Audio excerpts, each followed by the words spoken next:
Hi, good afternoon, guys. So I assume you guys had a test today. How was it? फोड़ दिया या फट गए? कितने क्वेश्चंस थे? किसमें तो कम ही थे, 5 क्वेश्चंस थे ना? And how much time was given? 45 minutes. इतना टाइम दिया था? See, actually, I mean, पहले there used to be about 25 questions in mains. Now, since past 2-3 years, they're giving 20 questions. So 20 questions in 3 hours, almost you have at least 6 to 7 questions have to be done in 1 hour, right? And for that you are given 5 questions, 45 minutes is a fairly decent time, and the questions were a lot doable as compared to what they come in mains, jahan there is a lot of random stuff being asked. So what my strategy used to be, I did all 20 questions in all papers. I had the time to do that. And you can do that only if you manage your time well and you have practice of managing your time well. Okay, that is very important. Having a strategy is not important. It is important that you have applied that strategy before. You know, you sit at the final examination. So my approach used to be 6-7-7. First 1 hour I used to do 6 questions, which I was very sure about, and I was very confident that इसमें तो examiner को impress करना ही है. Those were the first 6 questions in full detail. Then 7 questions in the next 1 hour, where I had a decent amount of idea, maybe not very sure of, but yeah, still a good amount of fair idea about the question. And then I used to attempt those 7 questions. In the end, the remaining 7 questions, where I had very little idea, very little idea, or absolutely no idea, and not even heard of, those category of questions I used to attempt, but I used to attempt them also. And trust me, it makes a difference. It really makes a difference. The actual game of mains out of these 10,000 people is only between 3-4,000 people, and these are those people who have finished the paper, have done all 20 questions. There might be exceptions, 1 or 2 people who might clear after doing 17-18, but then they are exceptions. Okay, they are veteran people who are writing mains, and they know that after writing that kind of an answer, they will definitely score well. But for beginners, my advice will be to write whatever the hell you know, okay, and just finish your paper. Okay, just finish your paper. It is very important. See, 50% of the game is played before mains, that is during your preparation strategy, and 50% of the game, as per me, is during the mains paper itself. How badly you want it is only something which you know. Okay? But I used to create such answers which probably I would have laughed at the question if somebody would asked me in normal circumstances. But then also you're brainstorming, writing something, at the same time you're thinking about the next question and what nonsensical things you will make up for that question. So that is what it takes. Because I thought people will be very serious in mains exam, but there were some few people, koi so raha hai, somebody is least bothered. I mean, if you are not writing in the last 10 minutes of mains, then there is something seriously wrong with you. If you are not short of time, you have to be short of time, because there is so much in the paper, especially in ethics paper. Until there is a tussle between you and the examiner, you are not going to get good marks. Matlab, I wrote one answer of ethics after the bell rang because people started to cry somewhere, some the other, and by the time that letter reached me, I could still just manage to finish the paper. And that is the fact. Very few people I know who could actually finish the ethics paper this time. Ask your friends who have appeared in mains. The score of ethics this time is extremely low. Rank 1 has got 80 something marks, 80, 70, 80, 70. That's the top 10. This is the range. Above 100, hardly 4-5 people will be there who scored above 100 in ethics, when the paper was so general. 80-90 यार, 190 तो किसी paper में 250 marks तक नहीं आएगा. LKG का exam थोड़ा ही है. Okay. So that's the thing. The basic idea is manage your time well and finish the questions. वही तो करना है. You don't have to get emotionally attached to any question. No, but then you have a watch with you, right? तो उसको use करो, ठीक है? And serious, उसको ऐसे यूज करो कि 1 घंटे में 6 क्वेश्चन करने, उसको भी प्लान करो ना. 10 मिनट देना है, 8 मिनट देना है. मतलब मेरा तो उसमें भी प्लानिंग रहता था कि 1.5 मिनट से ऊपर इंट्रोडक्शन पे दे दिया तो वैसे ही वो हो गया प्रॉब्लम। तो बट ये भी नहीं है कि वही देखते रहे और पैनिक कर गए। ठीक है, 1 घंटे में हो सकता है 5 हुए, ज़्यादा फील आ गई थी, ठीक है, बट देन नेक्स्ट में you know I have to now hit 7 और 8 इन दिस, ठीक है, तो वो मैनेज करो। इट शुड नॉट बी कि first 1 hour you did only 3 questions, next then 6, and last में you left 12 questions, you had 12 in the last 1 hour. You won't be able to do justice even to 3-4 questions there because you'll be in a hurry, okay? And in mains, always play on your strong areas first. At times it may feel that you know nothing in the paper. Trust me, it happens. You see the paper, if this time GS1 paper if you had seen, in prima facie it appeared that kuch nahi aata hai is paper mein, theek hai?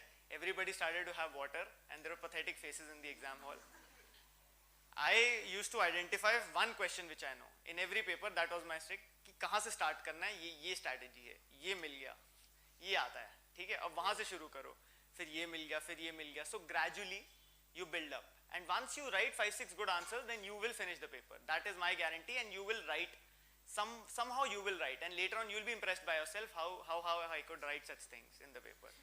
That happens, okay, but for that you need to be calm, you need to be patient, and you need to understand the paper is tough and the paper is tough for everyone, and that is the strategy I'm going to have. I will maximize the score in whatever I know, irrespective of the fact that this one thing I forgot to revise in the end or did not revise in the end. Brainstorm at that point of time. If you have cleared prelims, then there are very few things which you are not completely aware of, okay? कुछ ना कुछ तो पता ही होगा सबके बारे में. It's only that how you use that limited information of yours and actually create an answer out of it. Draw diagrams, na? How does the examiner know you don't have content? That is why you're drawing diagrams. वो तो आपका talent है. So do that, and I think that is important to manage time and to fix your time. That in these minutes I will do these questions, and that will come only if you practice all these things in test series. On that day itself, you will probably not even be able to complete the essay paper also, if you are not accustomed to the planning, the timing. Even in prelims, it is very important. In prelims also, people are not able to finish paper or fail OMR in the end because you don't have the practice. You have not left your paper in the test series unless and until you fail there once or twice. I could never finish the political science paper in the test series. Maybe in the last 1 or 2 tests I could finish. I always needed 15 minutes more. Standard था मेरा 15 minute और मिल जाए तो पूरा हो जाएगा. पहले आधा घंटा होता था. Gradually I took it to 15 minutes, and maybe on the last test I could just like manage finishing, or I could need 5 more minutes. But then ultimately on the day it gets finished because slightly it might be easier in the optional, but in GS it's not. GS paper of coaching is somewhere here, and it's completely on south on what UPSC asks. एकदम different होता है. At times you feel that either UPSC doesn't know the syllabus or I don't know the syllabus. It will happen because GS2 का question 1 में आ रहा है, 3 का 4 में आ रहा है, हो क्या रहा है? I was studying this topic of integrated water development, or this one, there was this one topic which I had studied for GS1, and I was pretty sure that it was going on in the interlinking of rivers, ठीक है? And सुबह गाड़ी में I was revising, ये तो आएगा, आया नहीं, अगले दिन शाम को paper 3 में आ गया. But they do this thing, okay? So be used to it, be flexible. Be flexible is also very important. Now you have, like last year till our batch, everybody was accustomed to writing those 12.5 marks answer, all questions 12.5. But इस बार game change हो गई. Now they did 10 and 15. अब 10 और 15 वाले में those who did not apply their brain and started writing from the first question as per this committee report, they failed. मतलब they did not do that well. Now you had to be flexible. You make your strategy and break your strategy also in the paper if required.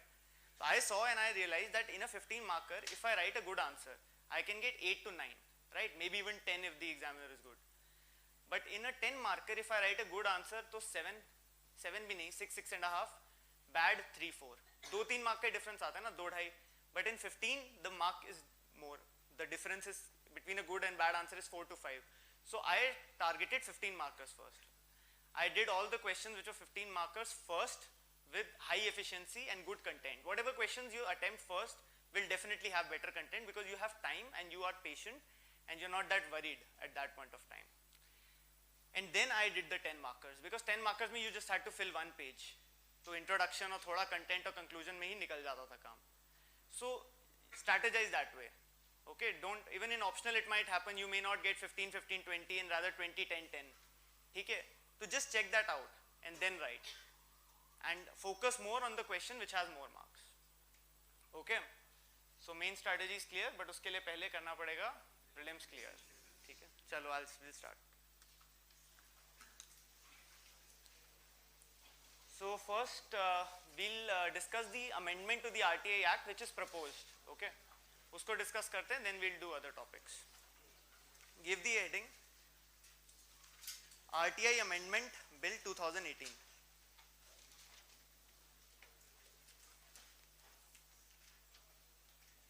And whatever questions, papers that you are solving in class, save these papers and later on when you study the topic completely, try attempting them again. When you are thorough with the content, then practice that whether now I am able to do it in 45 minutes or not. Abhi to maybe you had lack of knowledge, polity ka kuch part cover nahi hua tha, some areas you did not know and those questions also appeared.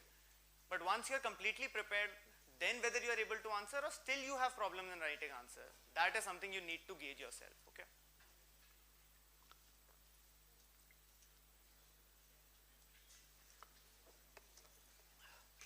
All right.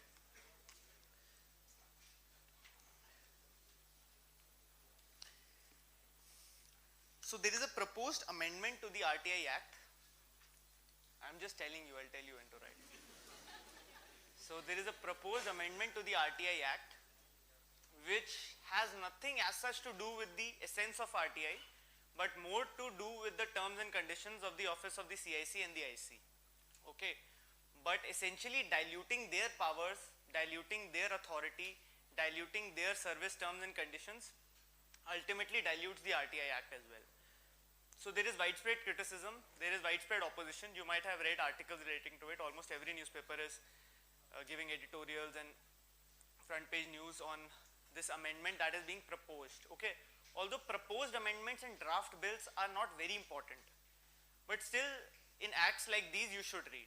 Okay, draft amendments you may still avoid unless until it is something which is very prominent, say Whistleblower Act, RTA, something like that.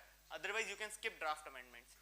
Draft bills you should still read, because at times in GS2 they do ask if say it's a pertinent bill, something related to cyber security or data protection bill which is not yet passed but has been proposed or probably presented in the Lok Sabha yet to be passed by the Rajya Sabha, such thing you should be aware of. But otherwise if you just open pages of Lok Sabha and Rajya Sabha and check out what are the draft bills or proposed bills, then there are huge number of bills. You can't do that. Okay, so just scrutinize among them the important ones, the ones which are appearing in the newspaper or the ones which are a follow-up of something which has previously happened. Okay, so if there is an amendment related to child abuse and you know the whole idea of POSCO Act and what happened in Ranjan school and sexual offences against kids and child abuse, and in that context you know there is a draft bill, you may not actually remember the conditions of the bill or terms, but you can just remember that there is a proposed draft bill or this which you can actually quote in your answer, that having said this bill is the need of the hour and this should be passed as soon as possible, or it should see the day of the light. Utna bhi pata hona chahiye. If you know the name of the bill and you can use it in your answer, it is more than enough. Unless it's an important one, then you'll have to read the details. Okay, so in RTI, as I mentioned, certain amendments have been proposed which are disliked by several sections including the opposition, because it dilutes the core essence of the CIC as well as the IC and the office conditions. Okay, so please write something.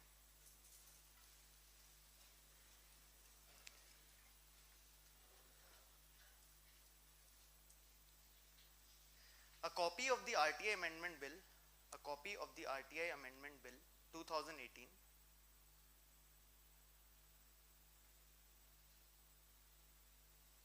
RTI Amendment Bill 2018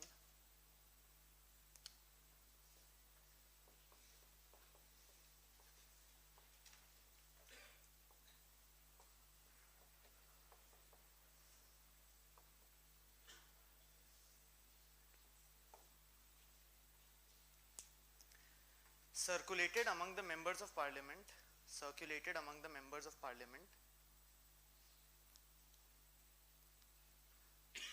drew widespread criticism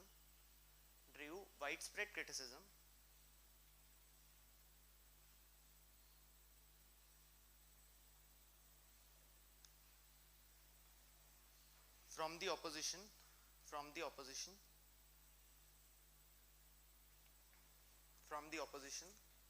and the activists.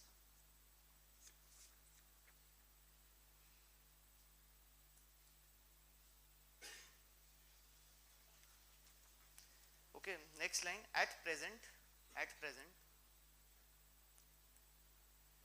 the pay and perks,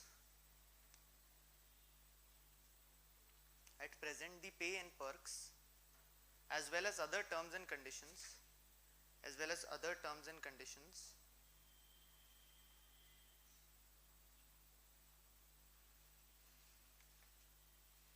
of service of the CIC, Chief Information Commissioner,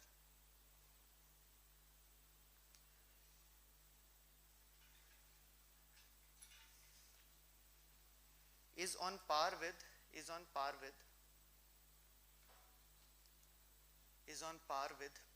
wala par, is on par with that of CEC, Chief Election Commissioner,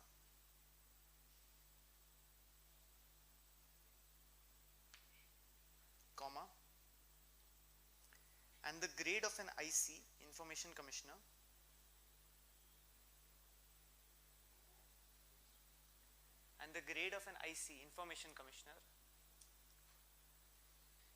is same as that of an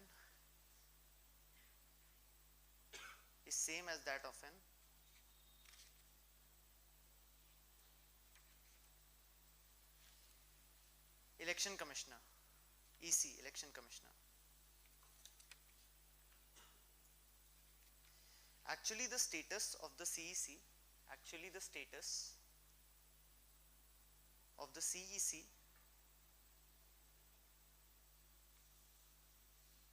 and the EC is equal to that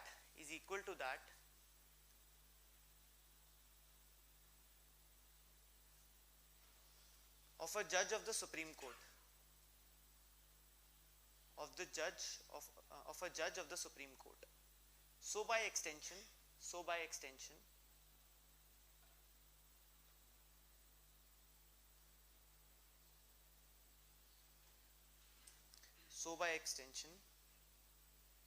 the CIC and the IC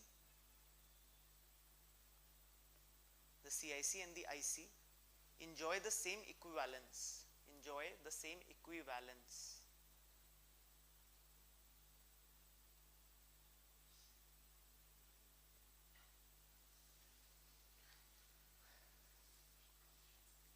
Okay, there are certain 3-4 things which are changed, so rather than giving them theoretically, it's better to make a table of it.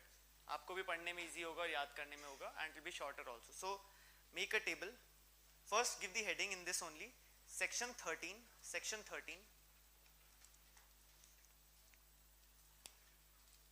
dash डालो, Section 13 terms of office, Section 13 terms of office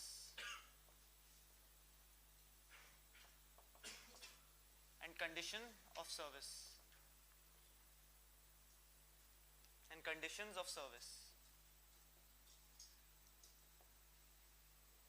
ठीक है, इसके अंदर एक side लिखो present या presently, और second लिखो आफ्टर अमेंडमेंट या प्रपोज्ड अमेंडमेंट. अमेंडमेंट्स यहाँ लिख दो, ठीक है, और एक टेबल बना दो इस टाइप से.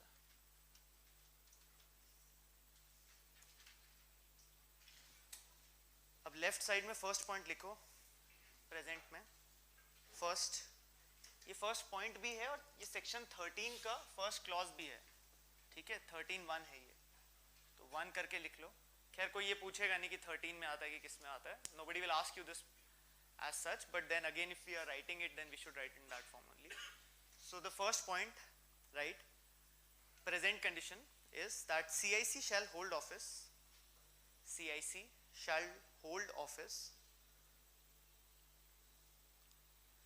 for 5 years. CIC shall hold office for 5 years.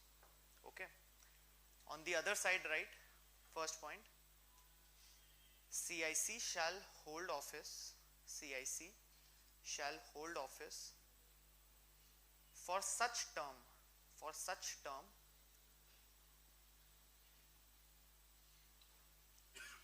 as may be prescribed by the center, for such term as may be prescribed by the center.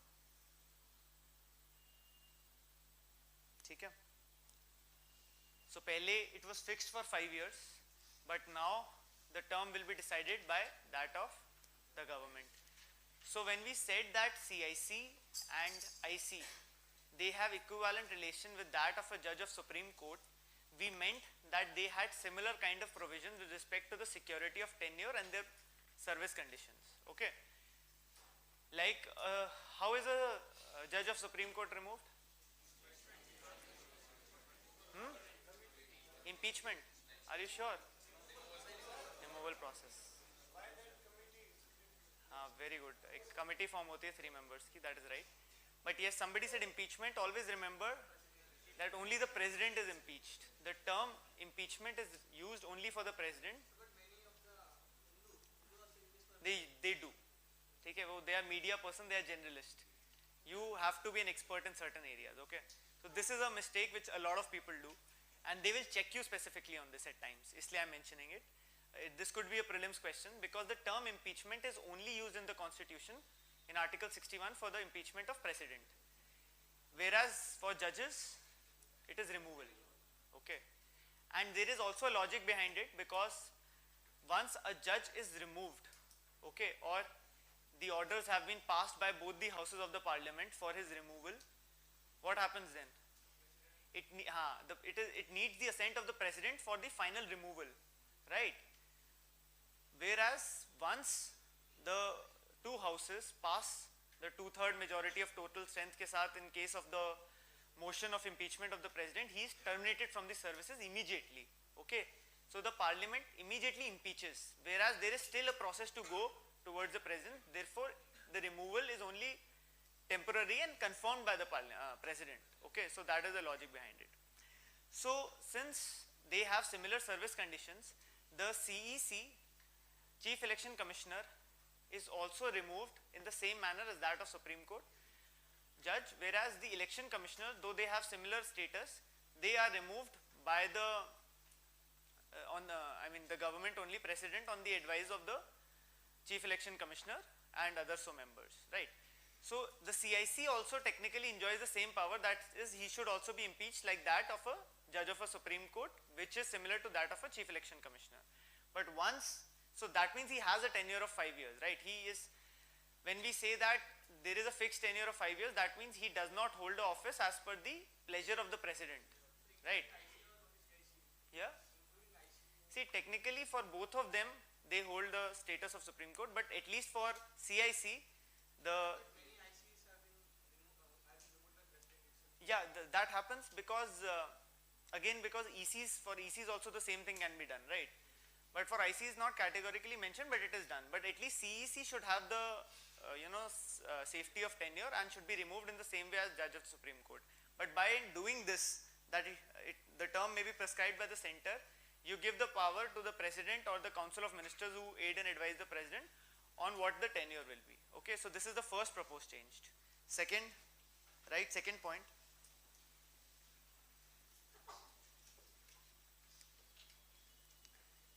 Information Commissioner IC, Information Commissioner IC shall hold office for 5 years. Second point on that side, again the same thing, IC shall hold office for such term as may be prescribed by the center,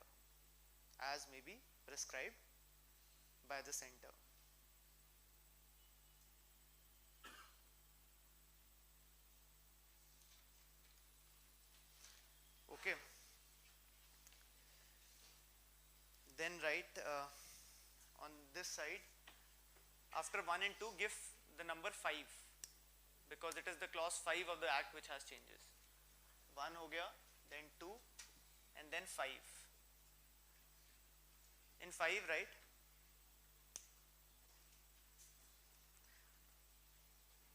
The status of CIC, the status of CIC shall be same as that of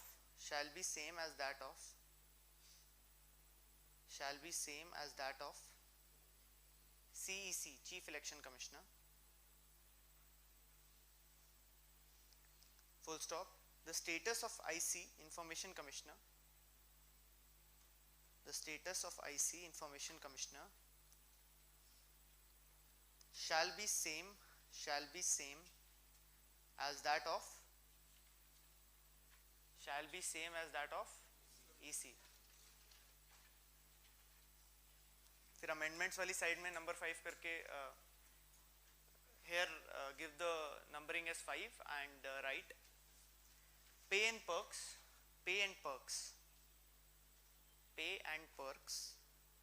and other service conditions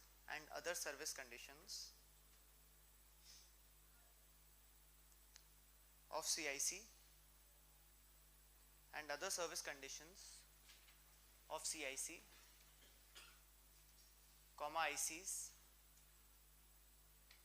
ICs, that is Information Commissioners, shall be such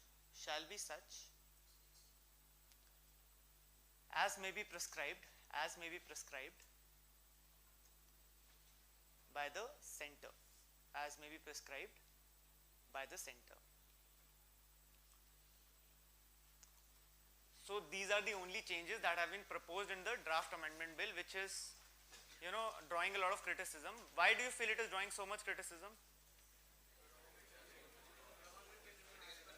Yes. So political interference, exactly. So once you start to control the tenure or appointment of authorities which are heading an institution, that too which are supposed to be autonomous, it has negative implications. There may be an underlying political motive because of which these things are being done, right? Tomorrow they can expect a quid pro quo from these people that we will continue your tenure or we will not cut down your tenure or probably cut down your tenure if you do a certain things. So certain kinds of RTI which should not be publicly disclosed or the information to which should not be sent or probably an appeal petition which goes to the court of IC or CIC should not be entertained or not be taken up. There are a number of things, okay. This ultimately has implications on transparency, okay, and ultimately the accountability that the government of the day has towards the parliament as well as towards the people, the people who have elected them to this position, okay. So there is a larger implication. Such things may sound very shallow to you, ठीक है यार उसका service term condition कम भी कर रहे हैं, तो how does it actually impact or dilute things? But it does. Like you might have studied about constitutional amendment bill, okay. So in constitutional amendment there are different types of ways how you can amend, okay, and the way it is passed. So one of them is the 50% ratification by state, right? And in that you might have seen that service conditions or the way or appointment of the president, in fact the appointment and the removal of judges of Supreme Court and High Court also requires ratification of 50% of the states. Although it might seem that what states have to do in this, okay, I mean whatever be the way the president is elected, the center has to decide, but still states are given a say because it again has a larger implication, right? If their members, their elected members of a particular state are not allowed in future to fight for the president or to vote for the president or to elect a president of their choice, it may or may not or probably may affect negatively their interests because the president is a neutral person, okay, he is the constitutional head of the state and he caters to the needs of all the sections of the society, right? Similarly, judiciary has an unbiased essence to it. In India we have an integrated judiciary, right? So the orders of Supreme Court and many cases even the High Court of a certain state will affect the people of almost every state in India, right? Unlike the US federal court system where there are provincial courts or states in every state, court of Louisiana, New York, whatever district or states they have, and ultimately there is a federal court, their own Supreme Court, which deals with completely different constitutional matters and not the issues of the states as such. Here we have an integrated judiciary where anything happening in the Supreme Court or when you undermine the autonomy or independence of the judiciary at that level will also affect the people maybe in certain village or in some section of a certain state, right? So similarly, when you dilute the powers of CIC or IC, it will have bigger implications which people usually don't understand, but these parliamentarians are smart guys, okay? I have worked with them and I know that they may not know the technical aspect of it, but they get to know when you're fooling them. They really get to know. And the thing with these MPs is, a single MP is not powerful, okay? Bureaucrats often don't even pay much attention to these guys. Even the joint secretary in the parliament will probably not, really acknowledge a MP, or maybe just normal hi hellos and not something like what the treatment a minister gets. But when these MPs come in a group, 5, 6, 8 of them sitting in a committee, then they are different people. Then they are wolves who are ready to pounce, okay? They may or they may not know anything. They will just oppose every word which comes from your mouth. And it is very, very annoying for a bureaucrat to do that. Ministers don't come, okay? Who come are the innocent bureaucrats, and they are summoned. When the parliament summons, you have to come. So recently we were working on one of these, there are some issues are really stupid, okay? But when the parliament summons, the top guy has to come. And he has to come and he gets agitated, but then you can't do much about it. So in one of these places, I cannot mention the name, in Delhi, there is a archaeological site where probably nobody goes now.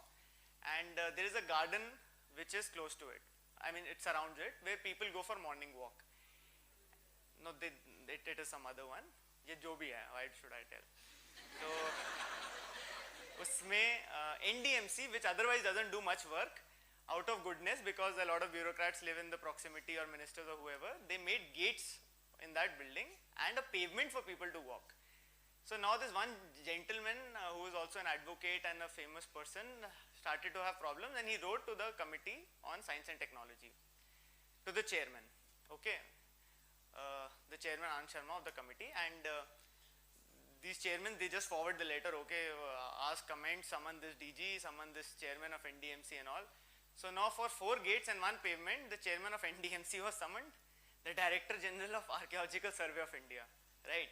And both of them were sitting there, and these entire 8 MPs started to question, so what was your interest, how much the gate was, so did you know the gate costed 20,000, so where are the bills for that 80,000, and the chairman of NDMC was really getting pissed. She's a senior IAS officer.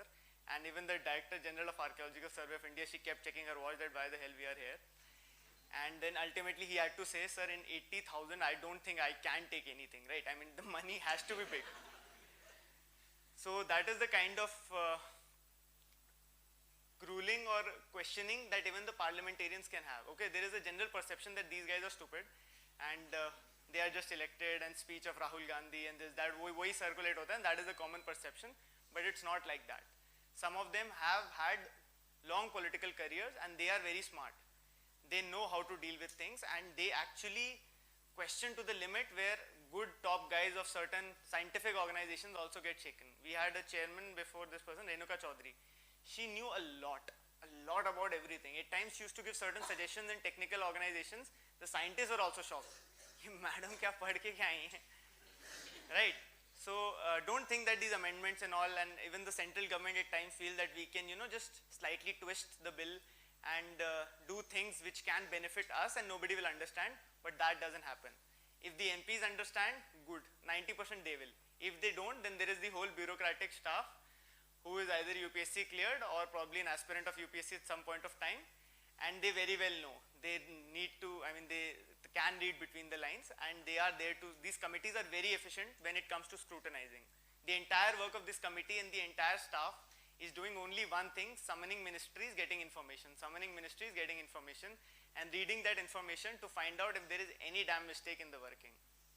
Okay, and then the letter doesn't go lesser than a secretary. Anything happens, call the secretary. So the answerability is actually very high when it comes to parliament.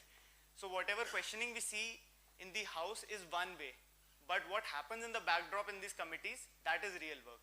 That is the real questioning which is done. There is a proper visit. There are tours, although those tours have other motives also, complete leisure and enjoyment for the members and the officers. But they do have strict implementation and strict reports which are made after that, and they are presented in the parliament and things are done. Even action taken report is done. So after a visit is done or after we have questioned certain thing and they have answered, okay, we did this, then after a few days we will even send a message again that what was the action taken? It has been 1.5 months, what did you do? If you did something, show us in paper. If not, then give us in writing that we did not do it for 1.5 months, right? So, I mean, it's not that these ministries are set loose and the bureaucrats are also not doing anything. There is a tight lash from the parliament which happens. Okay? So, we are done with the amendment. Just write one last thing as concluding remarks.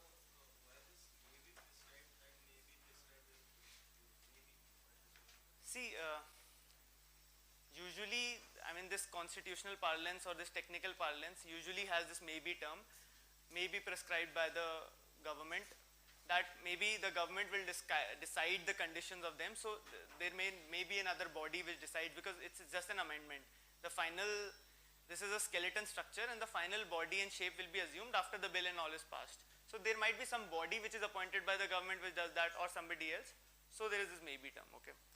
Just write in the concluding remarks kind of thing, in the last 2 lines, the government is likely to face, नहीं नीचे लिख दो यार, concluding remarks type लिख दो उसमें, the government is likely to face hurdles, the government is likely to face hurdles in passing the bill, in passing the bill, in passing the bill in the Rajya Sabha, in the Rajya Sabha,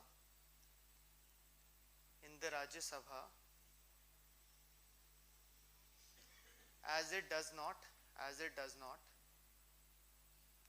have a majority there, as it does not have a majority there.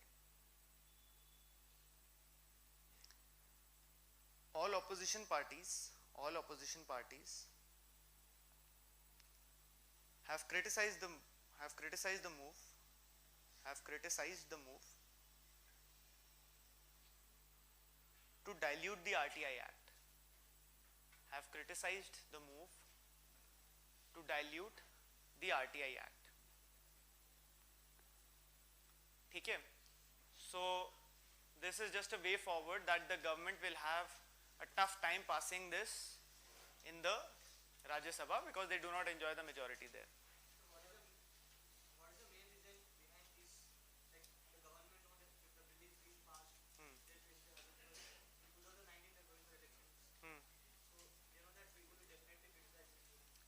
See, what happens is at times they don't realize that so much ruckus will be made over an amendment.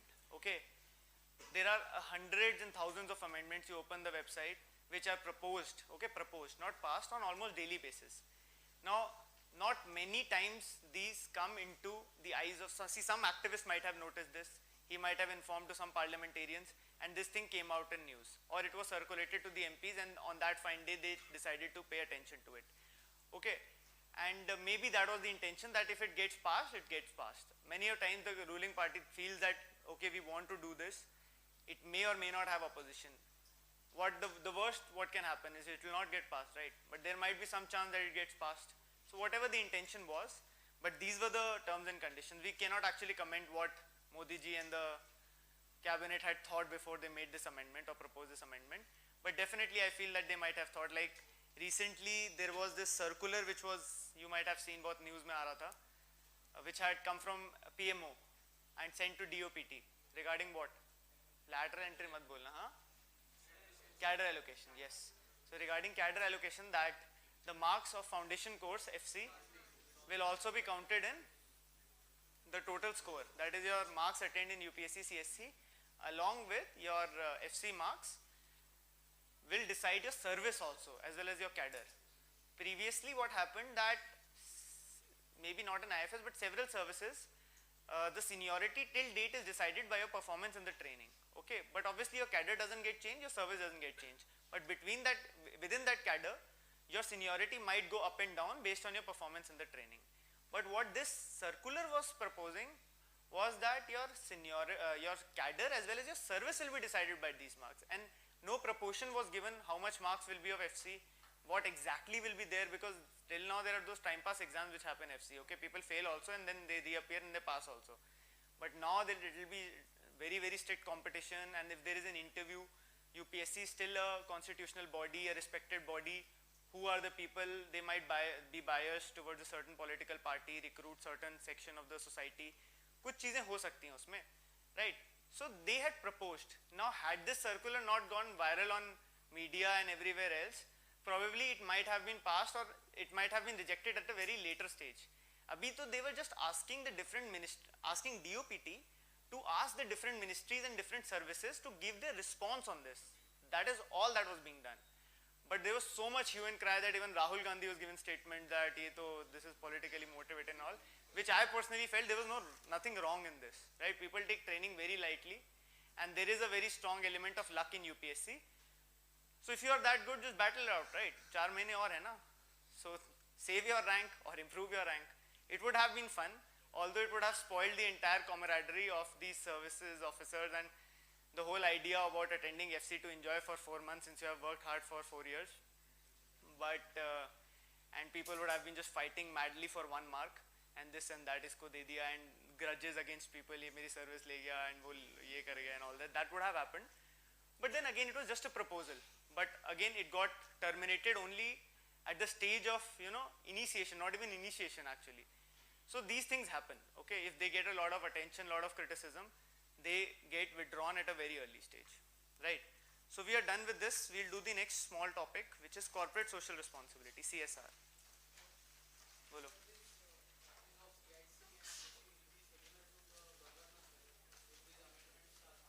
Governor? Yeah, you can say that. Again, that can also happen. So there will be a lot of flexibility in these appointments and all. Yeah. Actually the president, but yes, indirectly the government only, yeah, because the Council of Ministers only advise. So next heading dalo, CSR.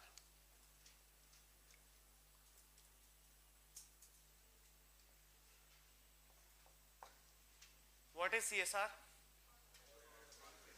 Very good. We are done with the topic. बहुत ही अच्छा explanation था. Yeah.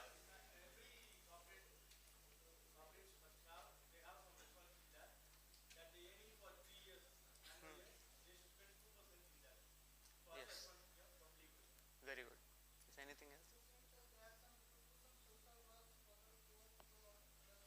Good. Yes. Okay. Yes. Under Companies Act 2013, it made it mandatory. Anyone else has anything different to say? Okay. So, Procter and Gamble.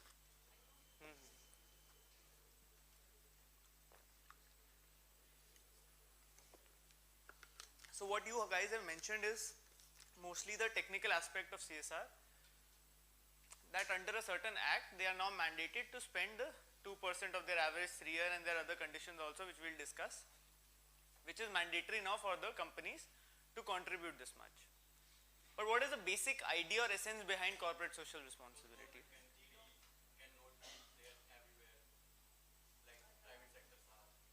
So उसके लिए corporate social responsibility.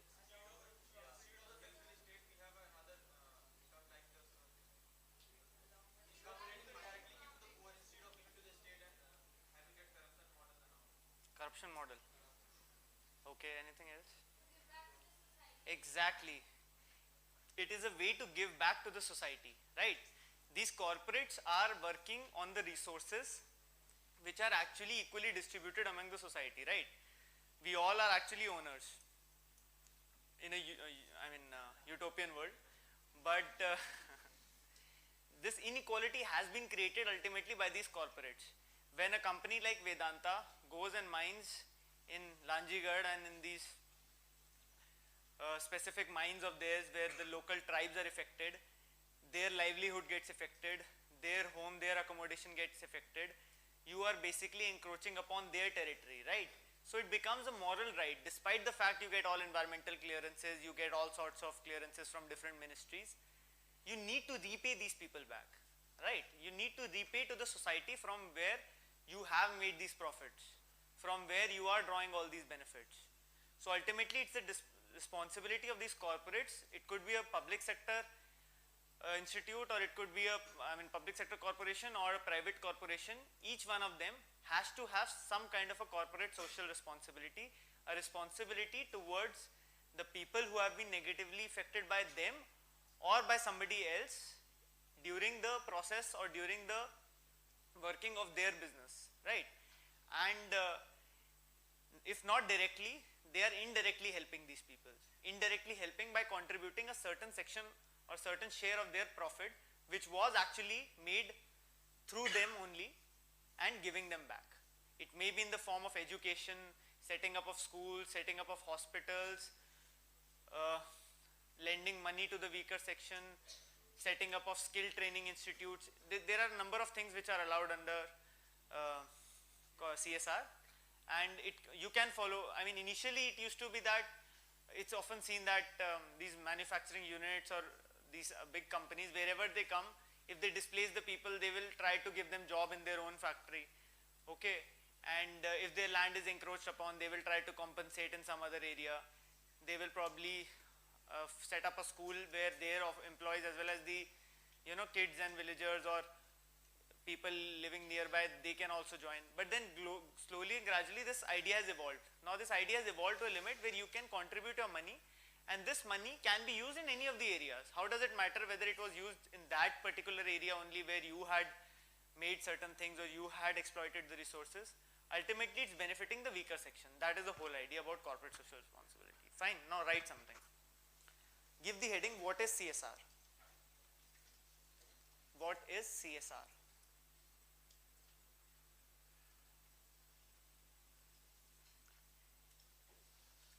Corporate social responsibility, or CSR, is referred as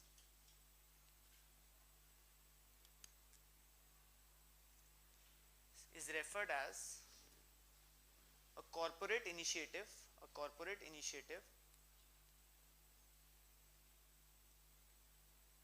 to assess and take responsibility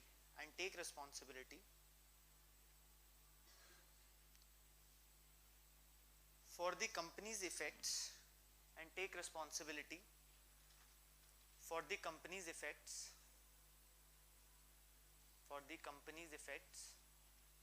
on the environment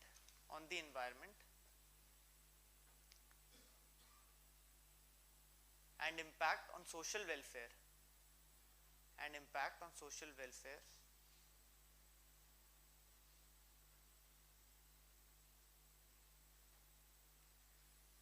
to promote positive social and environmental change,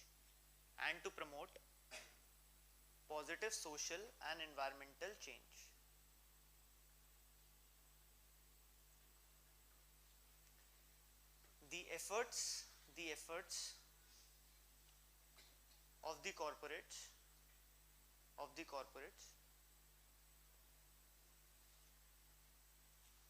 may go beyond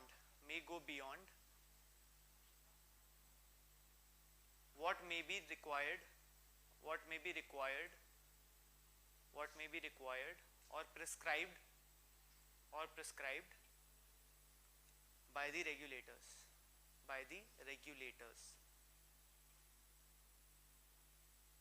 Full stop. The basic idea behind CSR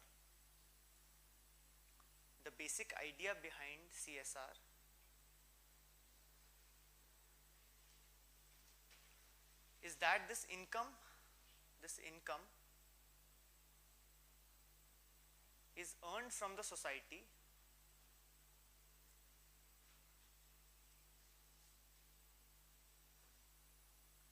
and therefore it should be given back to the society.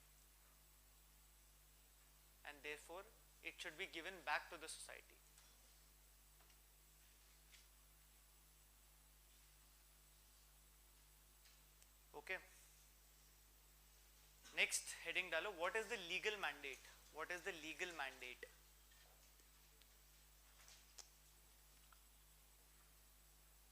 Legal mandate. Like what, why do they have to comply? What are the laws? What are the conditions that have to be followed? What is the share that they have to give? So there are certain technical things. If you remember, well and good. Otherwise, थोड़ा तो याद रख लेना, ठीक है? So in this right, under the Companies Act 2013, under Companies Act 2013, Companies Act 2013, any company with a now give the first point,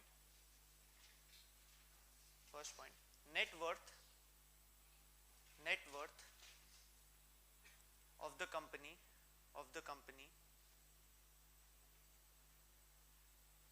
to be rupees 500 crores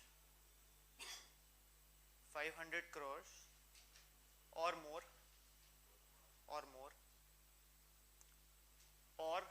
or then the second point,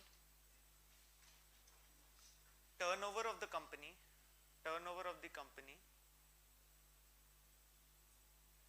to be rupees 1000 crore or more,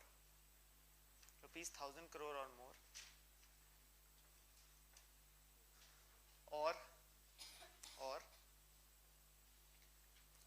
next third point, net profit of the company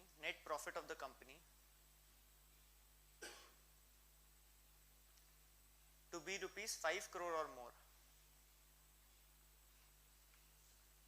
Net profit of the company to be rupees 5 crore or more.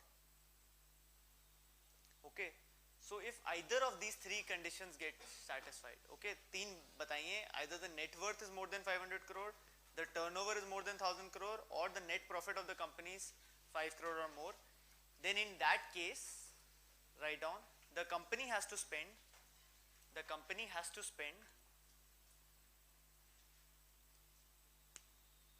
within quotes,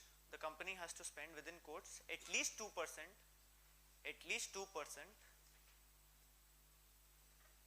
of the last 3 years average net profits,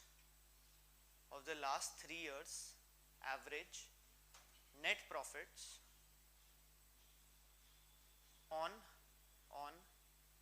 CSR activities as specified in schedule 7 of the act and as amended from time to time,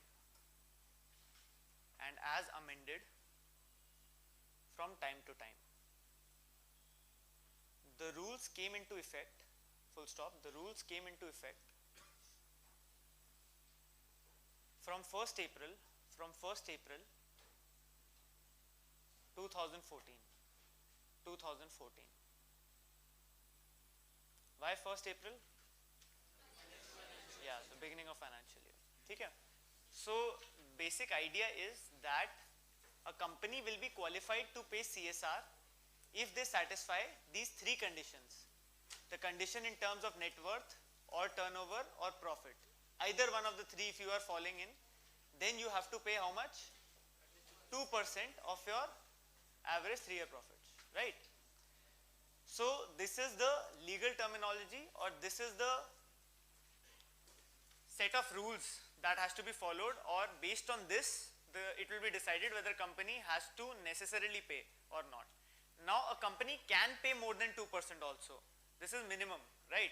At least 2% you have to pay. If you want, you can pay 10% of your profit. That's not an issue.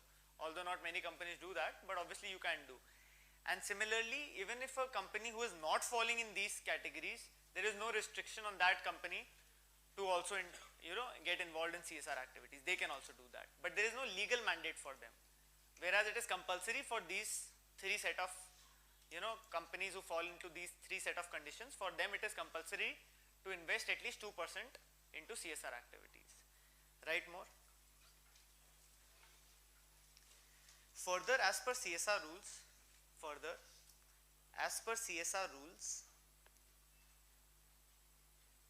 the provisions of CSR are not only applicable to Indian companies, but also applicable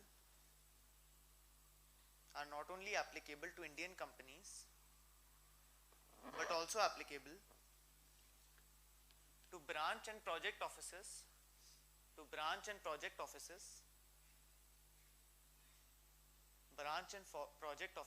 of a foreign company in India.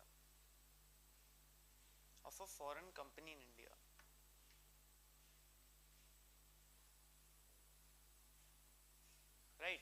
So not necessarily for only Indian companies, but also the subsidiaries or the projects or the sister concerned companies of these international corporates will also be liable to do CSR activities if they have their offices or establishments within India. Okay.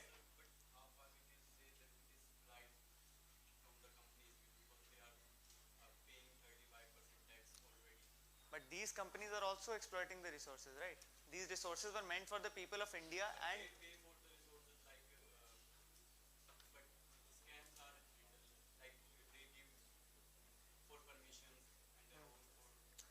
Permissions की तो बात नहीं हो रही ना.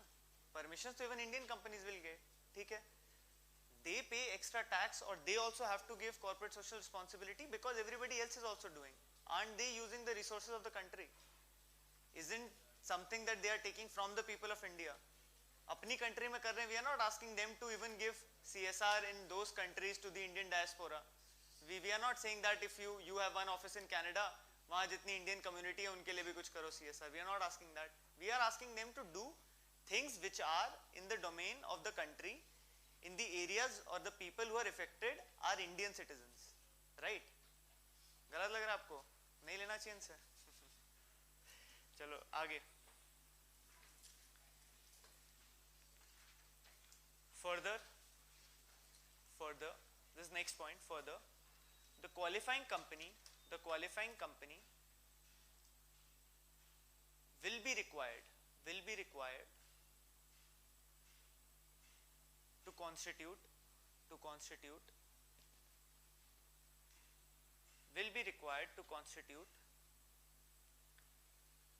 a CSR committee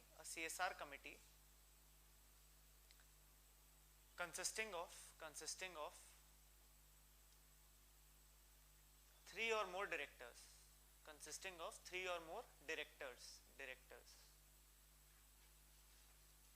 Okay. So every company who is mandated to do CSR work has to mandatorily have a committee which should have at least 3 board members or 3 director level officers of the organizations to be a part of that CSR committee. Now obviously you have to do some CSR work. You have to have some planning, right? Where this CSR money will go, how it will go, what will be the mechanism followed, which sectors are being covered, why are they being covered, if they are being covered this year, then what other areas can be covered next year, how will the money be transferred. So there are a lot of things which have to be decided by the CSR committee. Otherwise, if such a committee doesn't exist, the company will just blatantly follow it as a rule and probably donate 2% to certain organization who they don't even know how it functions, whether it is transparent or not. So there needs to be a mechanism or a process through which it can be smoothly carried out, right? Because of which this condition is given, right? Next point.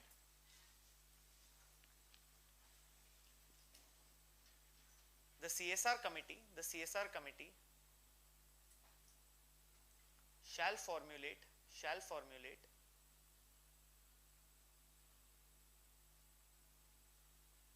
and recommend to the board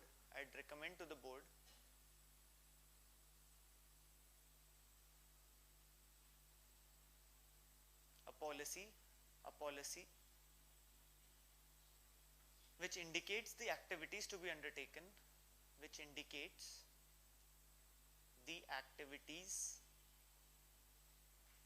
to be undertaken, comma, allocate resources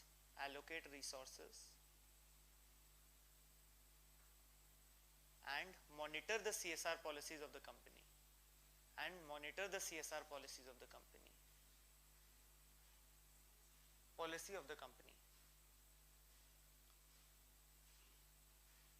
So again, it is the responsibility of the company only to see whether the money is being transparently used or not, or there may not be any collusion. Say if one of the board of directors who is a part of the CSR committee has his own charitable organization or some other educational institution run by him or his family members, and all the CSR activities are aimed towards promoting that organization, or that the money is transferred there continuously. So there could be some kind of collusion.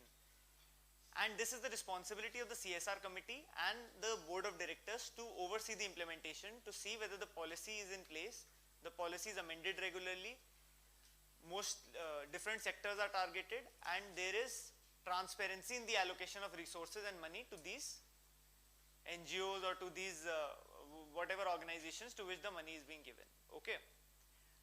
Next point.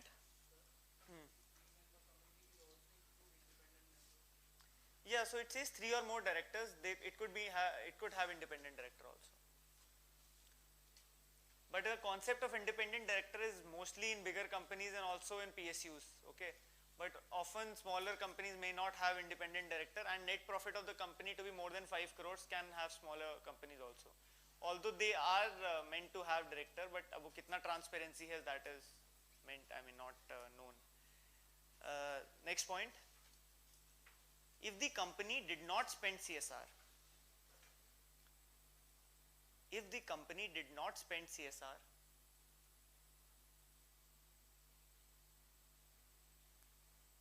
it has to disclose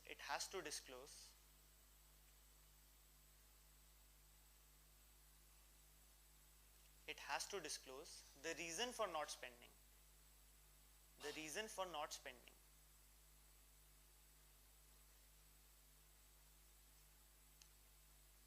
Non-disclosure, full stop, non-disclosure or absence of the details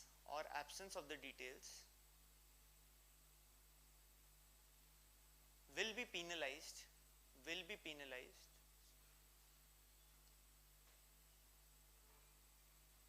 up to rupees 25 lakhs, or even imprisonment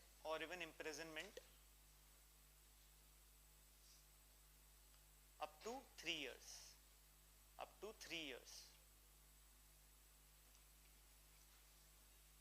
Right. So obviously, if it's a law, if legally the companies are mandated, they have to do it. But what if they don't do it? Right? There has to be some penal provisions for that. So for that, they have decided, if you have some genuine concern or genuine case why you did not allocate money, if say you had allocated money and it did not reach because some scam had happened, you reported to the government, or maybe you did fall into the category of CSR, but that one particular year you had major losses and you could not give money, and you can give it in a written explanation along with your tax filings, your profits, your account book and everything, and maybe the government can consider that an exemption has to be given. But if you don't do any of these and you still do not, and you are falling in one of these 3 categories, and then also you are not contributing 2%, then penal provision can be taken, which has a fine as well as imprisonment. Fine. Now next heading is, what activities can be done under CSR? Yes. See, mostly it is the board of directors who get caught. अब उसमें से किसको पकड़ेंगे या सारों को ले जाएंगे is something which even I don't know, but probably the board of directors usually get caught. So what activities can be carried on under CSR? Right, it's a good question, because if we are telling them you have to do CSR, this much money you have to spend, this is how you have to spend it, you have to form a board, if you don't spend then we'll do this to you, then you have to give them certain sectors also where they have to spend money, right? So in this, right,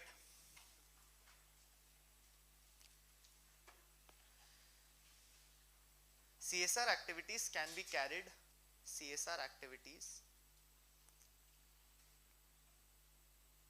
can be carried out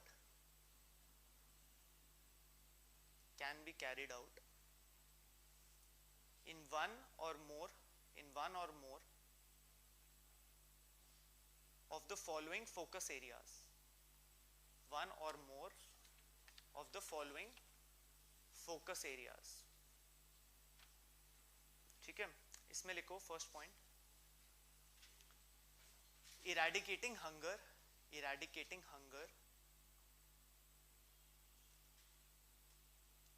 poverty and malnutrition. Eradicating hunger, poverty and malnutrition. Second, promoting education.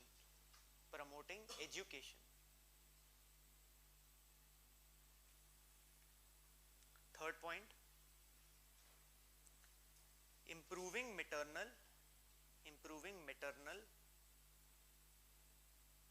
and child health.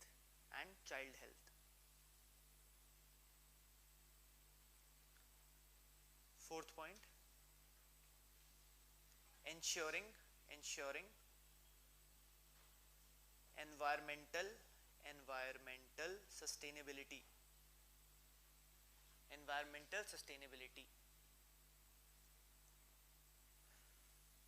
Fifth point, protection of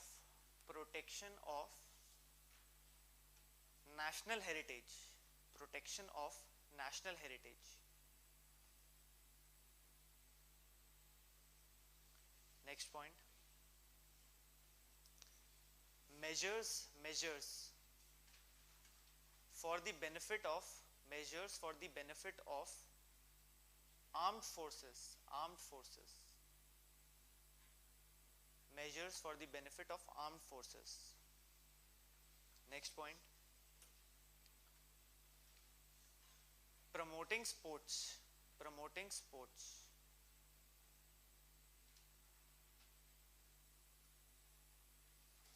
And last point is contribution to the Prime Minister's National Relief Fund.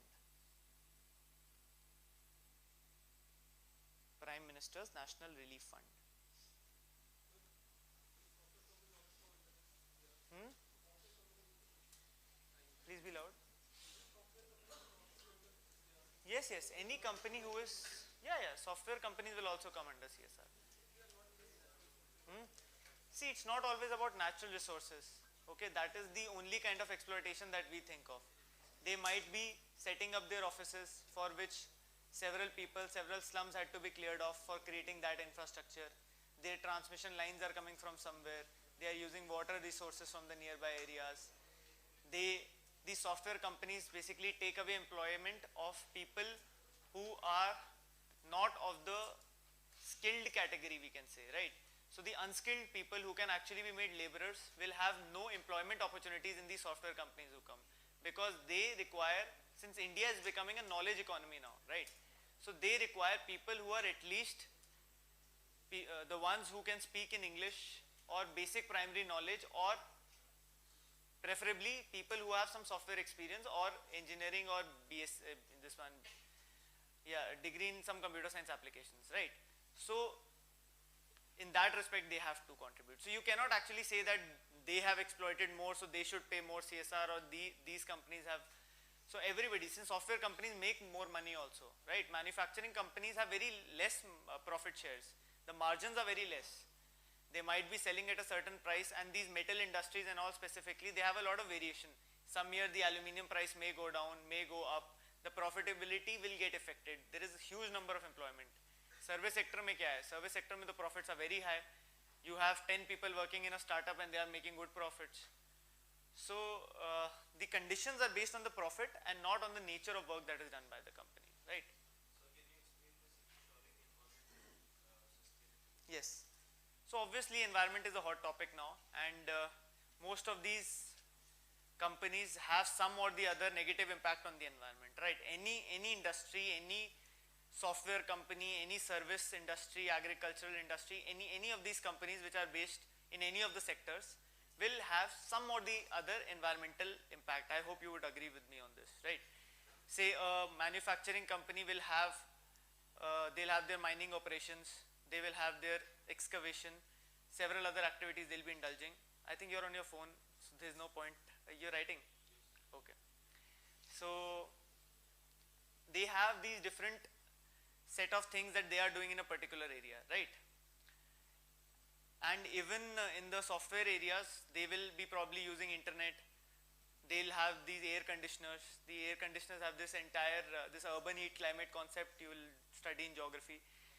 So all these things, they contribute negatively or have negative externalities towards the environment, right?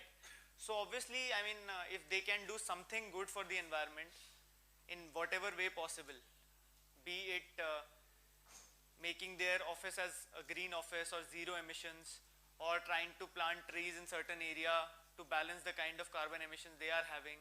Like Hindustan Zinc Limited, I had read they do extensively this work for corporate social responsibility, setting up bio toilets in several areas, then also setting up of trees. So they had actually a calculation of the carbon that they are emitting. They are somewhere neutralizing it by the number of green cover that they have planted, right? So environment is one of the major focus areas, and it should be a focus area in nowadays through which CSR can be done. So in the question that we had done on environmental NGOs, there also suggestion could have been there that these environmental NGOs could be a good, mediation or intermediary to channelize the CSR funds to reach to the right places, right? Because often these corporates have very little knowledge about where the money needs to go. Okay, they are not UPSC aspirants, they don't know what environment and ecology is and how important it is, what is the negative externalities that they are really doing, and whether it is affecting the livelihood of people, right? So if these NGOs can come and show them these areas where a lot of development or resources are required, maybe that can be a positive step, right? In most of the governance steps or governance questions and a lot of other areas where you feel confused in giving a suggestion, always keep in mind CSR. ये हर जगह fit बैठता है. CSR can be used in doing this thing. If there is lack of funds, CSR funds can be used. CSR funds can be used. इसको मतलब you can use it as a good suggestion in almost most of the places. Also one thing, like we discussed this RTI amendment thing, right? So till date, the amendment is being proposed. It may or it may not see the light of the day as a bill, right? And we may or may not have that kind of, this class at that point of time. So make sure you update your notes, right? अगर ये bill बना तो well, नहीं बना तो well and good, amendment ही याद रखना, अच्छी बात है. But by chance अगर ये bill बन गया, ये pass हो गया, तो इसके जो conditions होंगे, whatever the technicalities, just update them in your notes. And do this for other things also that we study, right? It is your work to update. Whatever is being done till this date will be updated by the teachers here, but for you, it becomes easier to update things, right? Till now you can say I had no idea about RTI, but now you know what RTI is, you know what amendments are being proposed under section 13. Now it will actually be interesting for you also to read this because you'll understand something in the newspaper for a change. And you just have to continue from where we left. Just find out, okay, this bill has been passed, just cut that thing or make some small notes out of it and put that paper here in the notes itself. And the work gets closed. Because if you keep on hanging it and lingering it, then what happens is that one point of time you will realize amendment hua tha, but I don't remember whether uska bill bhi bana tha, whether it got passed or not, and that is a confusing thing. Okay. And why I gave these areas where CSR activities can be carried on, because if a person wants to make a very, very disastrous prelims paper, they can give you 4 options and ask you whether CSR activities are allowed in these areas or not. And trust me, some 2-3 coaching centers do that. I have attempted such questions. And with the kind of prelims paper that are coming, be expected for extremely weird questions, right? Sir, what benefits they can offer to armed forces? Yes. So in armed forces, see, CSR activities can be given to support the family and welfare of the officers or the staff who have died during certain missions, right? See, we cannot expect the army and the Indian forces to only contribute to the benefit and welfare of these officers or these families, because they also have their limitations, right? And it is not that it is their responsibility only. These people who are fighting on the border, is directly or indirectly for us only. Okay, so any kind of money which is not obviously for the technical aspect of it, you cannot say that tank banane ke liye CSR activity ke वैसे लग रहे हैं. No, that will not happen. Not for strategic areas in defense, but for non-core areas. Say for example, if a bulletproof jacket or if some heat resistance or cold resistance jacket is being designed by a certain CSIR or certain organization, DRDO, then the funds for that can come from certain as a CSR from some other company or from that organization itself, right? So that is the role in armed forces. So these were some areas. There might be one or two, but majorly these are the focus areas.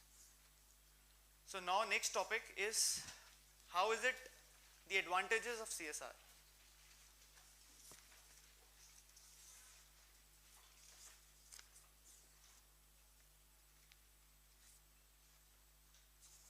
ठीक है, advantages या slash achievements कर दो, achievements या advantages, achievements भी इसी में लिख देंगे.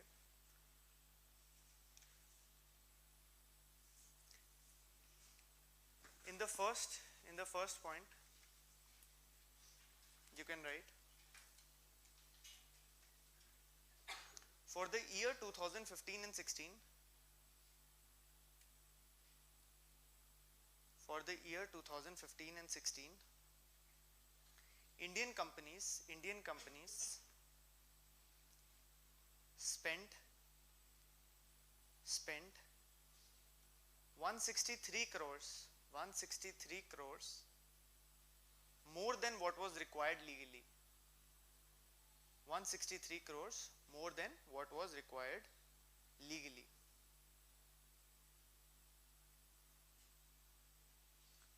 ठीक है, तो ओवरऑल अगर 2% वाला क्राइटेरिया लगा के if we had checked for all the companies who were falling in the ambit of those three conditions, there was a certain money that was to be paid. But probably some of the companies were more corporate socially responsible and they contributed more than what was required legally, and this 163 crores was extra from what was mandated, right? So this is obviously an achievement of the CSR policy which you can write. At times you should also know the positives. Isliye I always give the advantages also, because these newspapers and magazines often teach us only to criticize, but in reality we actually have to support, right? Any person who reads an answer appreciates more positivity and optimism rather than continuously criticizing, this is wrong, that is wrong, this big brother, that small brother, wo sab likhte raho aap. Okay, you criticize, but always balance it, right? And always have some positive things and always conclude on a positive dimension. Next point, there has been an increase in sanitation projects and sanitation projects. There has been an increase in sanitation projects.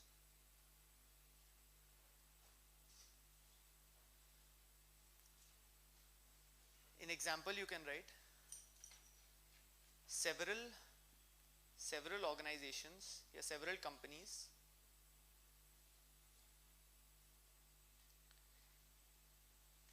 example HZL, Hindustan Zinc Limited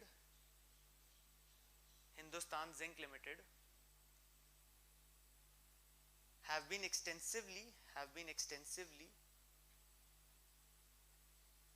building toilets,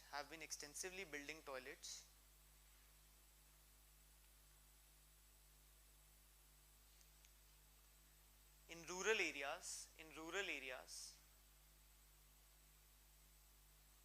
under the Swachh Bharat Abhiyan.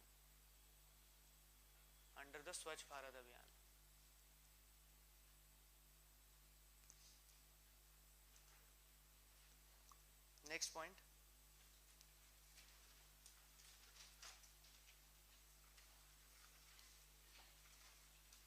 employment generation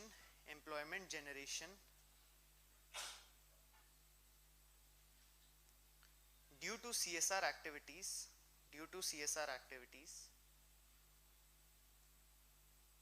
has been one of the most positive effects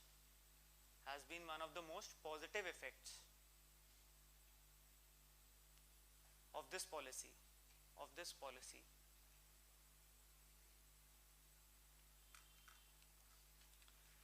All right, so obviously when a company makes a school or a washroom for that matter, or any such social infrastructure in a rural area or in a village or in an urban area also for that matter, directly or indirectly employment always gets generated, right? There may be a daily wage worker who gets employment, or probably an engineer who gets employment.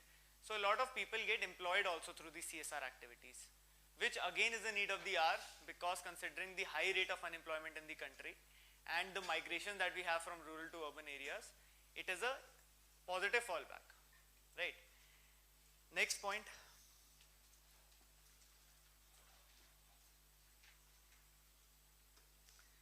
There is also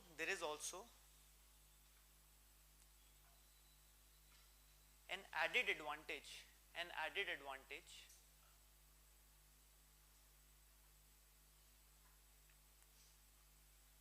of brand building, within quotes लिखो इसको, brand building for the companies,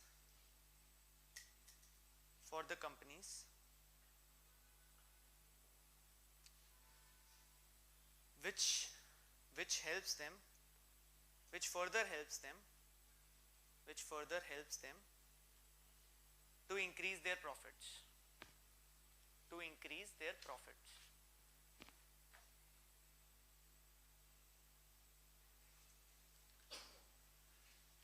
So I'll just briefly explain this, because we'll be doing this points and this dimension of CSR.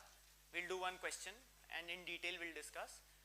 But there is also an element of positivity for the company also, right? When they do some good work, they enjoy some goodwill from the section of the society, which ultimately builds the brand of the company, and which may in future increase their profits also. We'll be doing this more on this. So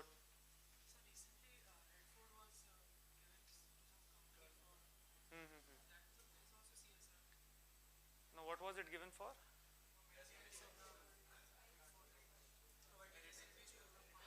Yeah, that happened, but I'm not sure whether the funds from CSR or not. Was it given?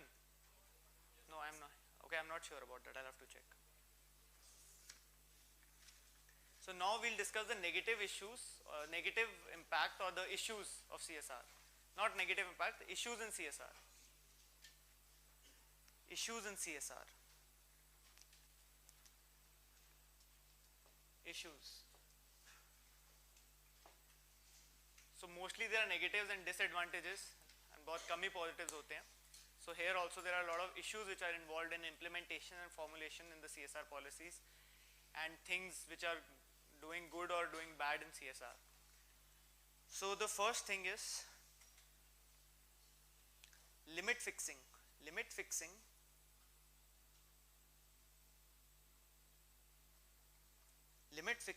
of minimum 2%,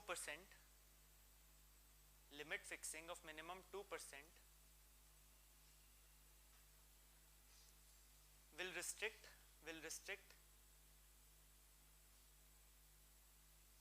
companies wanting to invest more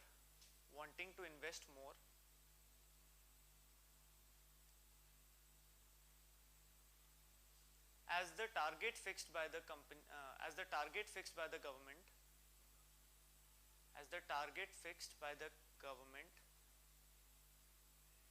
is low. Therefore voluntary limit is better.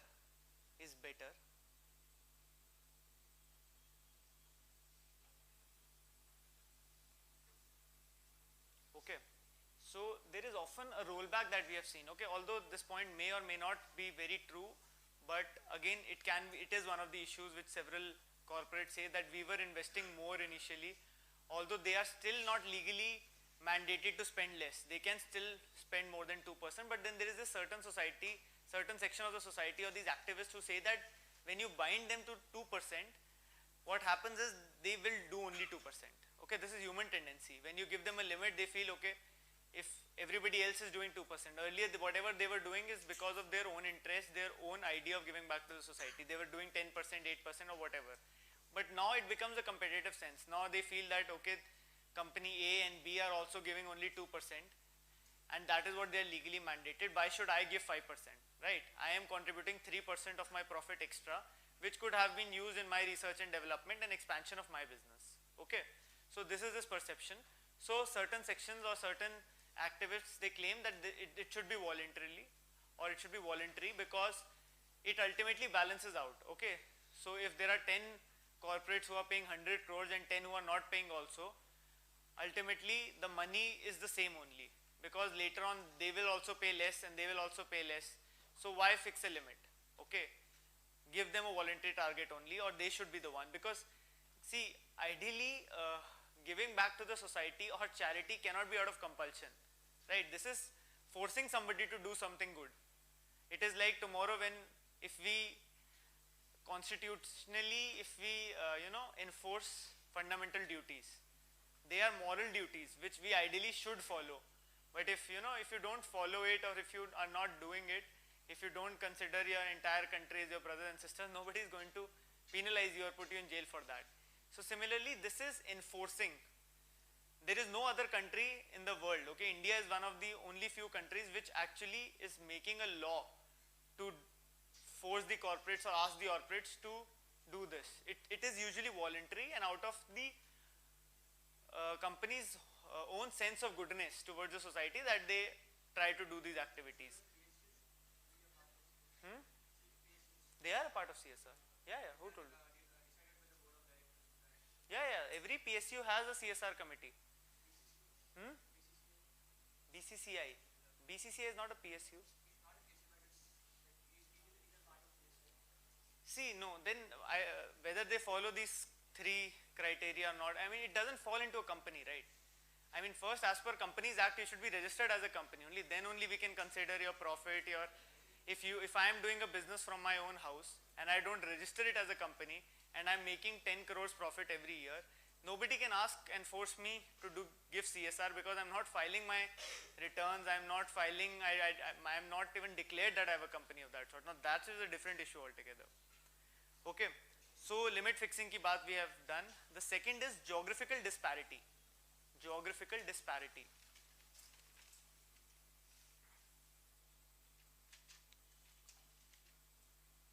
It is seen that more CSR activities, it is seen that more CSR activities are taken up in North India,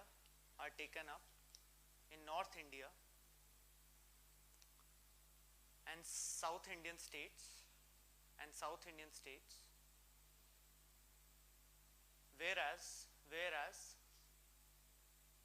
Northeast often gets neglected.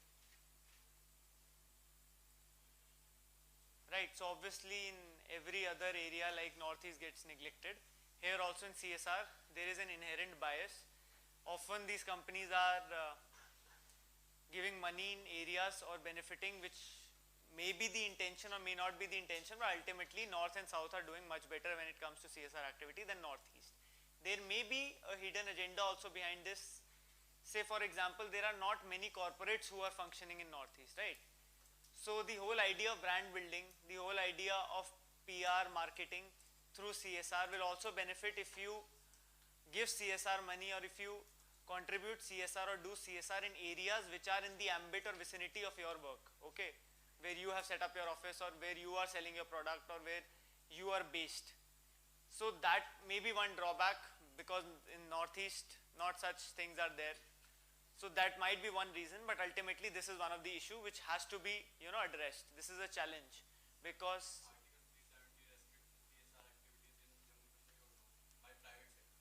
no, it does not restrict, it regulates. You cannot, you cannot say that no CSR can be done in J&K, but it cannot be freely done like it is done in other states. There has to be some permissions and restrictions which are prevalent. So, so Northeast wala point we have done. Next point is sectoral disparity. Sectoral disparity.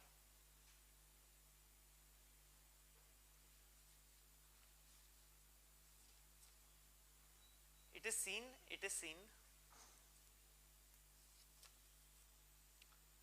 that most CSR activities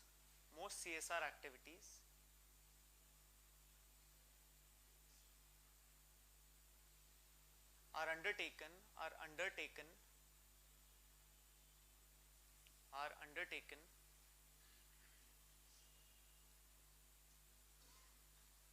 in education and disease combat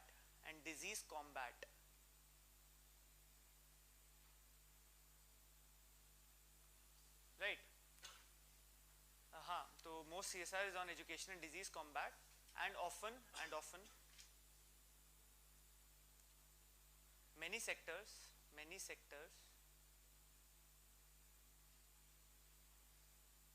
like agriculture,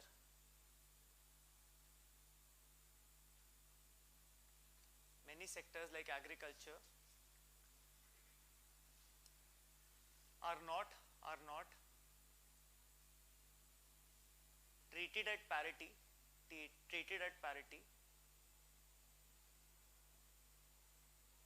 in terms of CSR, right? So again, there is a sectoral disparity which is also seen, that a lot of money will be given in setting up of schools, education, or maybe through a certain NGO which is functioning for the rights of people suffering from HIV, AIDS, or tuberculosis, or any of the such diseases. Okay, so there has been extensive surveys and research done. It was seen that these were the two sectors which were getting maximum of CSR. Again, this is also fallback or drawback, fallout of this whole policy, that certain sectors are getting more CSR whereas the others are not. So now how to do it, or why is this happening? Maybe, see, it's actually difficult for the companies also to think it out. They see, okay, if the 3 other companies, they are making 10 schools, and if they have been making 10 schools, it is easier to do that. They are doing that only. Now, investing money in renewable energy or climate change or other things may require other external resources or probably more information on those areas. So there is this disparity which is being there, and it has to be addressed. It is a challenge in the whole CSR thing. May be intended or may not be intended, but is happening.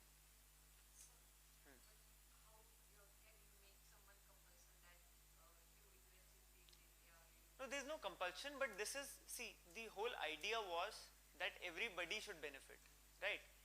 And they will benefit through the different sectors that they are affected through.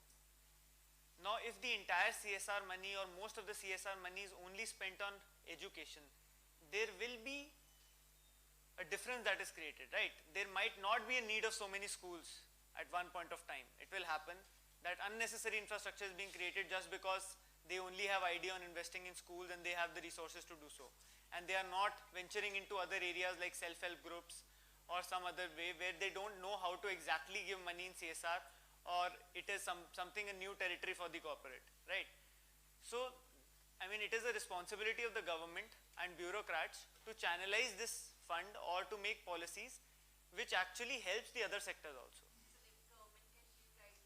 Yes, they can give guidelines, or they can give some rebates, that okay, even if you don't say give 2% or give 1.5%, but if you are contributing this much chunk into this new sector or into, you know, sanitation project itself, where the government is also trying, but if CSR activities also, see, CSR can also boost government activities.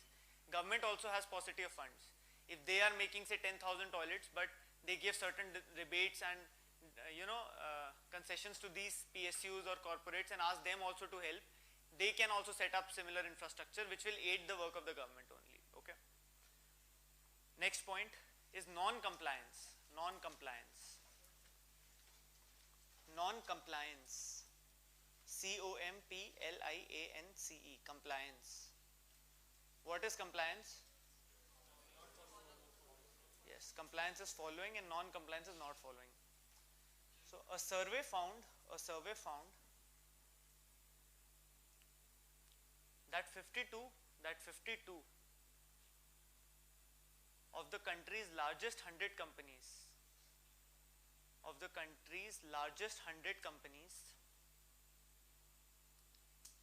failed to spend the required 2% last year. Failed to spend the required 2% last year.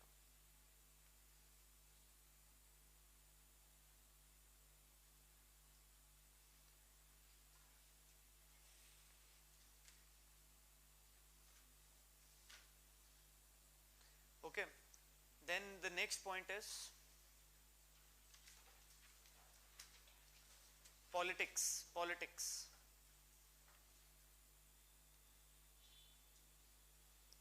Some companies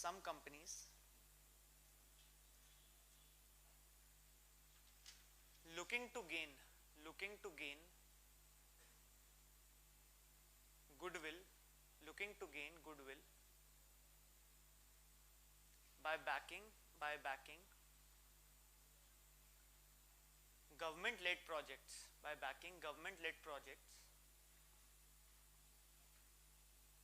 rather than independent initiatives.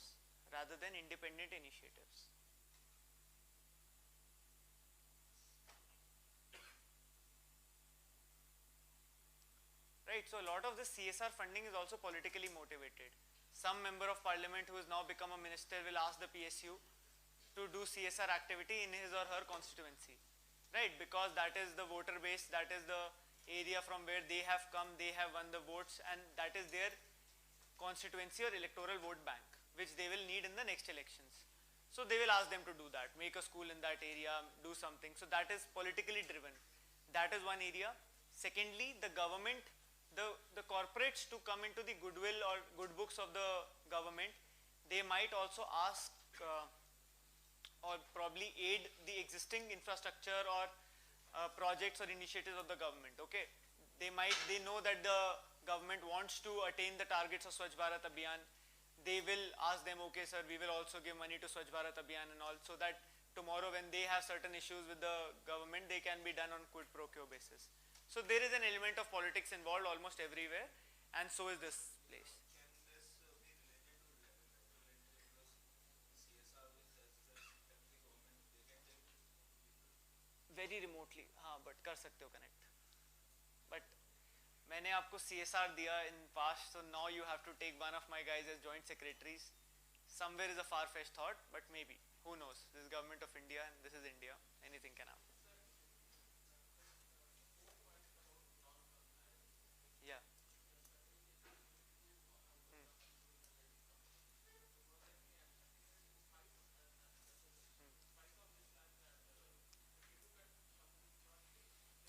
Profit, yes.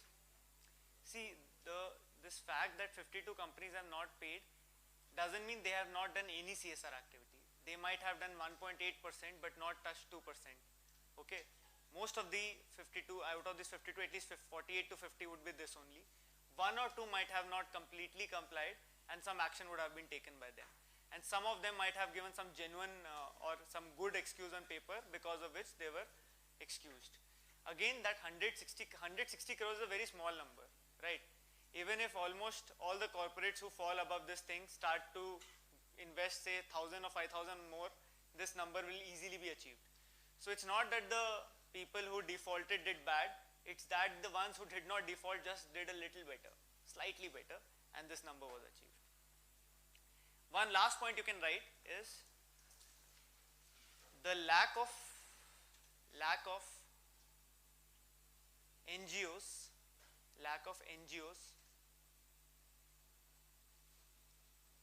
or non-availability of NGOs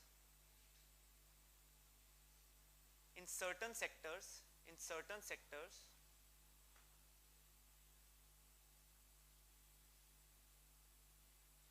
makes it difficult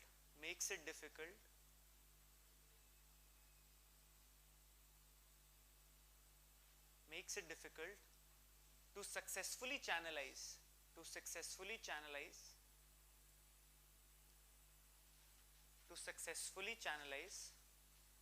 the CSR funds.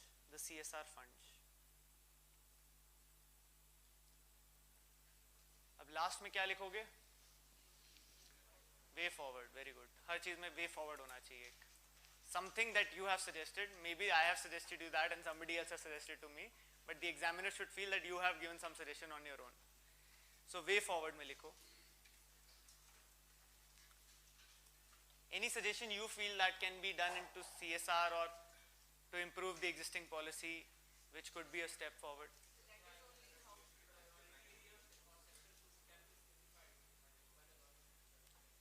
They have been, no? I give you the list. Focus.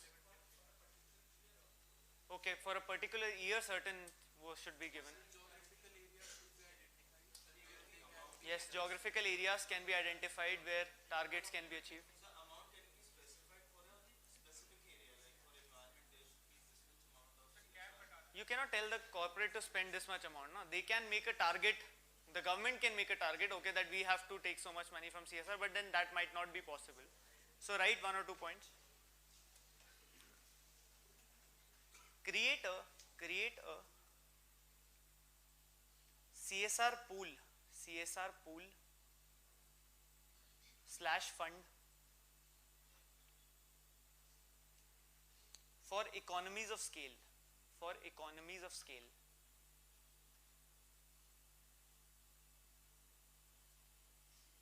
क्या समझ आया? नहीं कैंपा नहीं. What is the advantage of creating a common pool, and what is economies of scale? How? No, but what is the meaning of economies of scale? Exactly, correct.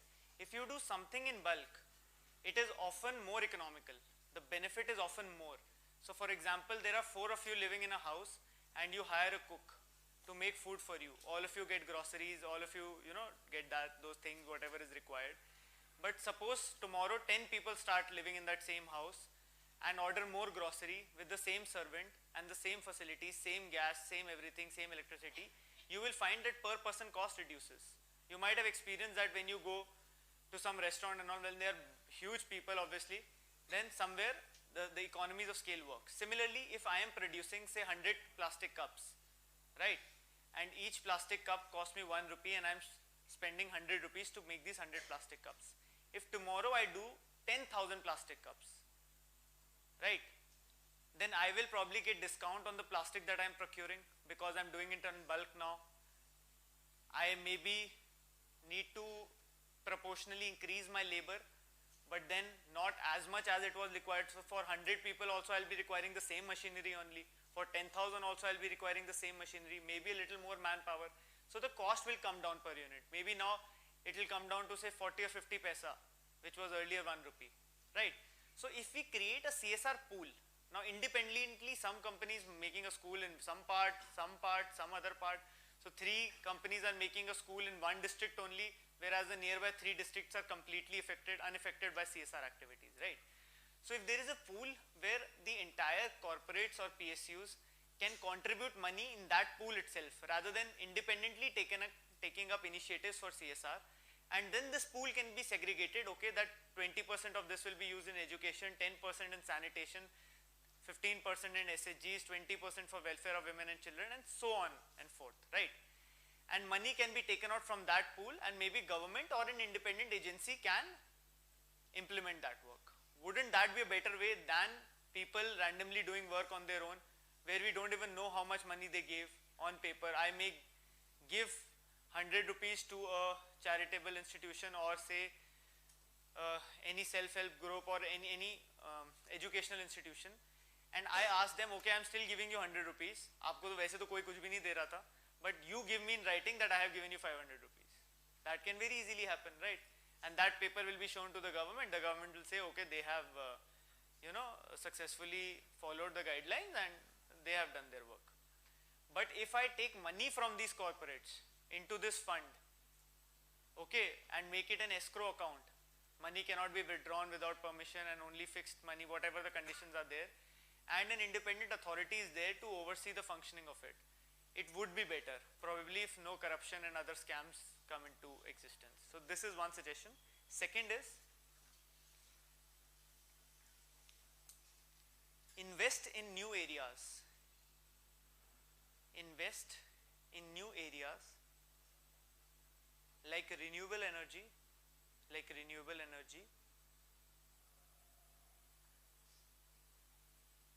environment and climate change, environment and climate change,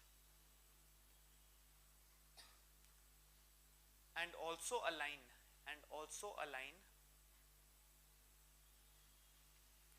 CSR activities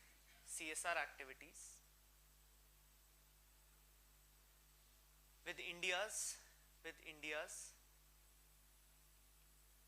INDCs. क्या होता है INDC?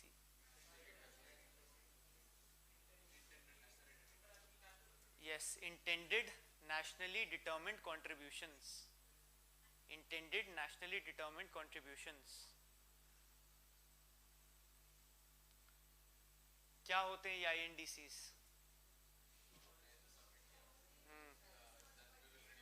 What? Yeah. Yes. So before the Paris Agreement, we had submitted 3 points as India's INDCs. These INDCs were intended nationally determined contribution. That means every country was asked to intentionally and to voluntarily give, okay, these are the commitments that we will follow. We will reduce our emissions to 33% of the present intensity. We will have 40% of our resources by renewable energy from 2030, and we will have 1.5 to 2 million tons of green cover in future as carbon sinks. These were India's INDCs, right? So these are the commitments that India has to follow at global level. So if the corporate social responsibility can also help and aid the government of India in achieving these targets, it would be a positive step, because the government tends to struggle at times in achieving these targets, right? Similarly, sustainable development, इसमें आगे लिखो, align with India's INDCs and SDGs, Sustainable Development Goals. Okay, so पहले they were Millennium Development Goals, MDGs, then it became Sustainable Development Goals, right? So these are a set of goals that India has to follow, being a signatory to it, and if the corporates and the PSUs can help in achieving them through their CSR activities, it would be a positive step forward.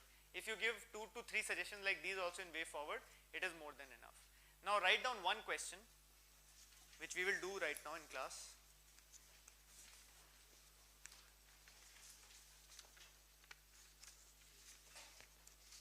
Right?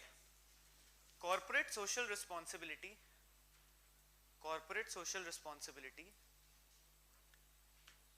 makes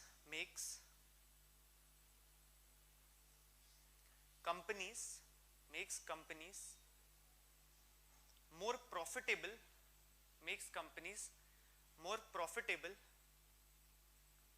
and sustainable. Makes companies more profitable and sustainable. Analyze. UPSC means 2017, right? तो हम क्या पढ़ते हैं कि CSR activities compulsory होती हैं, 2% पैसा देना पड़ता है, बहुत ही प्रॉब्लम होती है, लीगली बाइंडिंग है, that corporates have to pay money. So what is the image in your mind? That CSR is, taking away something from the corporates. But then what does UPSC ask you? UPSC is asking you to tell how CSR is benefiting the company. Give points for a 15 marker, or I don't remember, it was a 10 or 15 marker, I think 15 marker, to highlight how it is increasing the profitability of the company and sustainability of the company. That is one point which I told you. Had I not told you, तो और brainstorm करना पड़ता. Brand building is one point which probably stuck to most of the people at that point of time. But that is just one point, right? So these are the kind of questions. See, so notes में कितना भी करा दो, you cannot think like that, right? You have to make that approach where you need to think of things, right? And try to do these things in class or in itself. Like there was this question, everybody studies about Battle of Panipat, right? क्यों हुआ था, why, consequences, everything. Everybody will know 1, 2, 3, all 3 after you're done with your history classes. But what did UPSC ask in 2014? Why were all battles fought in Panipat? Now who can prepare you for this? Nobody can prepare you for this but yourself. Now at that point of time you have an option of either leaving that question or applying your grey material and forming an answer. Now people who thought made an answer, okay, grass ज़्यादा थी वहाँ पे, the horses could survive for longer. It is a true point. It was a level playing field. there were no uneven territories, or there were no inclinations, inclines. Yeah, so the location, the buffer, the whole idea of buffer state. So there were a lot of things. So similarly, this question is also contrary to what we have studied till now. So because of which I told you. So बताओ क्या points होंगे इसमें? Hmm?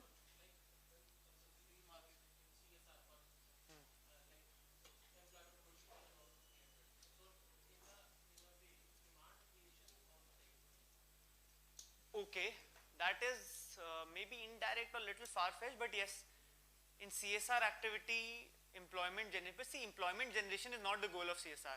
It happens, that is a different thing, and it happens not at a very big scale, small scale. So through that small scale of employment, demand increases. Now, if demand increases, we necessarily don't know whether that demand will be for that particular company or not. It may be an FMCG like Nestle producing chocolates and creams and all, which may be not be, I mean, if you increase the demand of a farmer, he'll first go and produce grains, right? Or something for his family to eat. Yes, incidental benefits, not a very direct one, but yes, you can include this point also.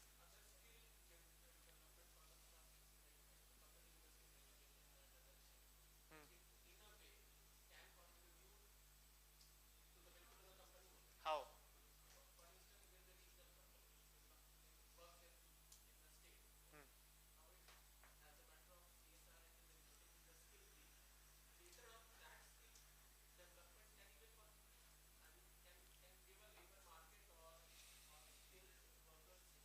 To the company. Okay, maybe, but it will also take time. You are educating a person. Which point? Turnover of a company. Turnover क्या होता है?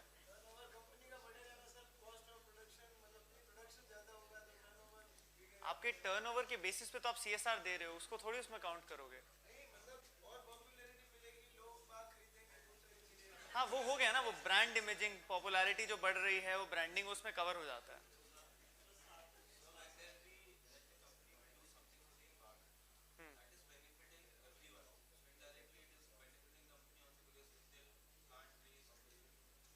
आपको दिखाना है कि how is it benefiting the corporate, right? If I tell you कि आप ऐसा करोगे तो इससे आपका भी फायदा होगा, तो उसमें ये नहीं कह सकता ना कि यार देखो अच्छी गाड़ी बनाओगे तो कल को एक्सीडेंट नहीं होगा, आप भी सड़क पे चलते हो तो आपका भी नहीं होगा. यार I get your point, I get your point, but मैं ये कह रहा हूँ that when you have to fight for somebody, or if you are telling somebody that you will benefit by doing this, I am taking your money and giving it for charity, but at the same time I am saying that this charity will benefit you, so there have to be some concrete points, right? This is slightly indirect, वो global commons में आ जाता है.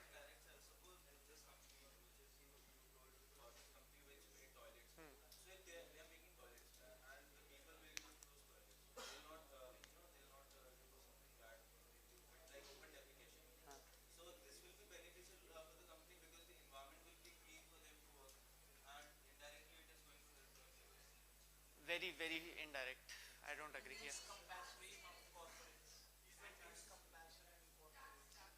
Compassionate corporatism, yeah, okay, fine, but then again it is not benefiting the corporate, right? We are asking how does it benefit the corporates?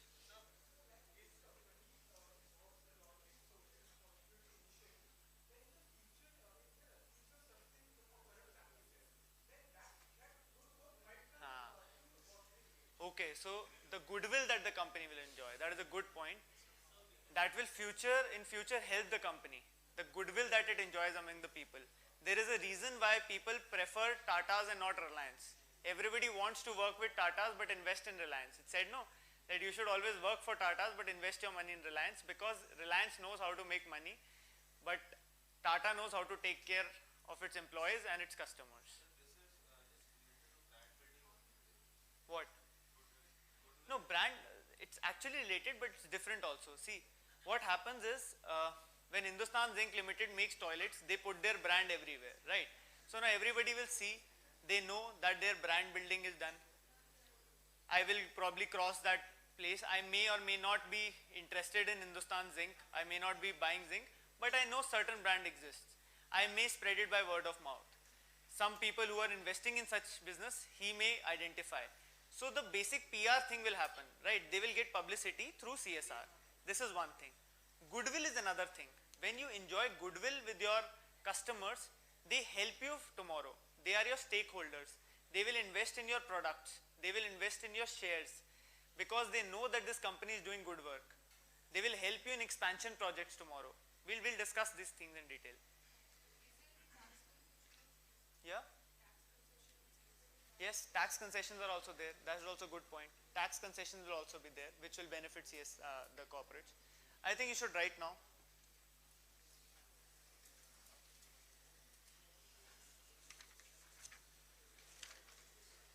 Okay. Although this question was asked in ethics paper, but governance part is common to both of them, right? So this could be asked in any of the papers. A good way to start an answer like this could be a quote, right? Or you define what CSR is. That you anyways have to do in 2 lines, not give all these 3 conditions. So firstly write a quote. A business which only makes money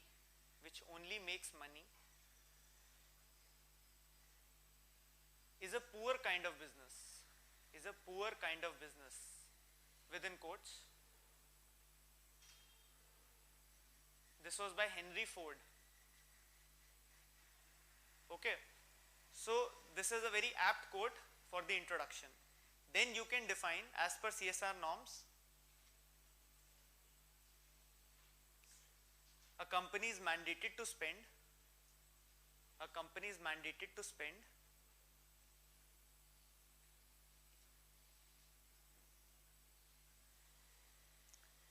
at least 2% of their average 3-year profits. You know that.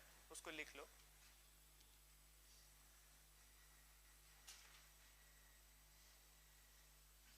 Then write in the introduction itself, CSR is not mere donation of money. CSR is not mere donation of money,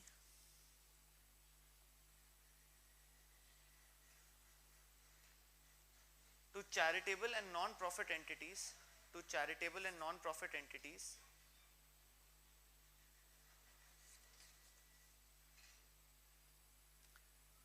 rather it is much more extensive.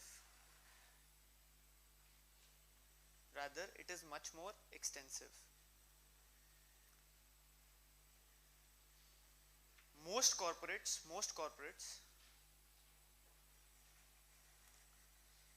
see it as a burden which decreases the profits,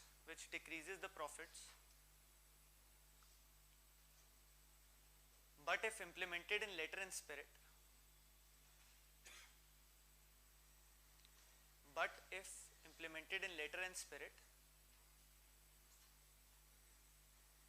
can do wonders for the company.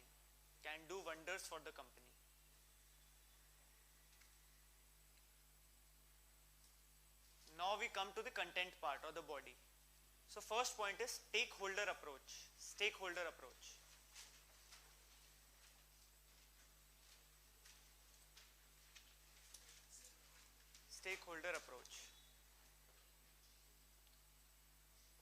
So in this, right, people, society, region, environment are all stakeholders of the company.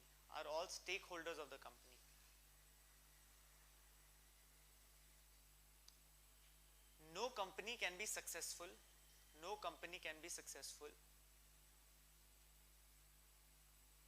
without consumer acceptance,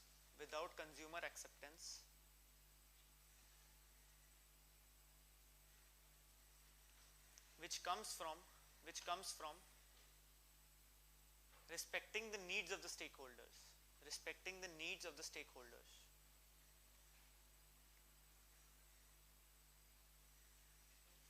Yeah. Which comes from respecting the needs of stakeholders. Okay? So there is this very prominent idea in corporates about the stakeholder approach. Now often the stakeholders which come to our minds is the ones who are investing in the business or shares. But if you actually think of it, the consumers, the environment, the region where they are operating, all these people are the stakeholders. You cannot actually do anything without having a consent of the stakeholders. Okay, so for example, I am selling a toothpaste, right? But I am doing all sorts of nonsense things in that area where I am working. I am not giving or doing anything for the society. But then there is this one other toothpaste company whose product may not be that good, but they are respecting the needs of the society when it comes to setting up their industry. They are offering them jobs, they are offering them education, they are doing a lot for the people. Now they are actually respecting the needs of their stakeholders, which will ultimately be seen in the product that they sell. The people will be invariably buying the product because their needs have also been satisfied during the whole process. Okay, write the second point. Credible image or brand building of the company. Credible image or brand building of the company.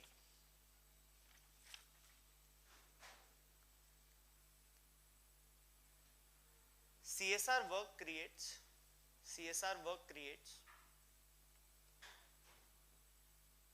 a positive image of the company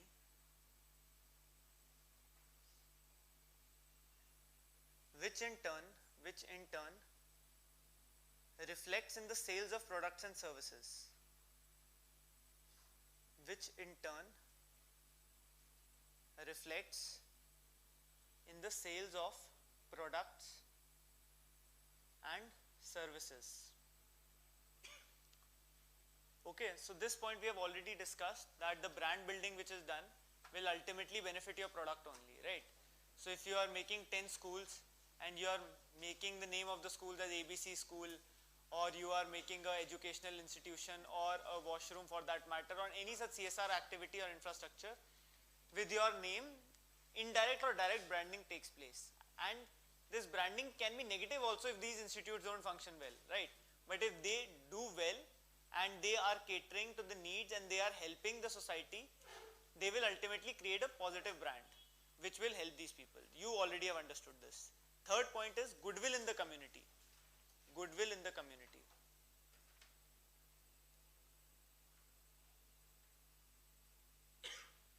Responsible implementation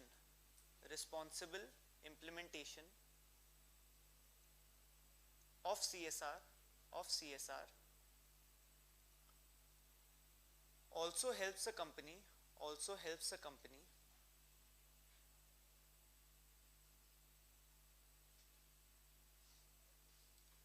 to generate goodwill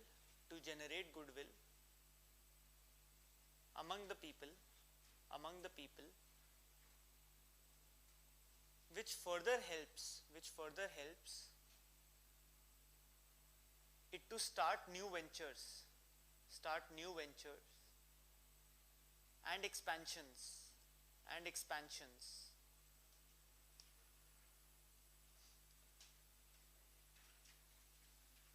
For example,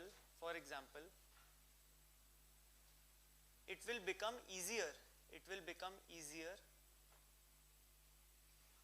for a company to acquire land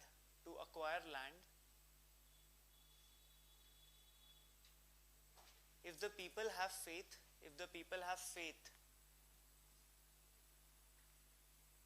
in the organization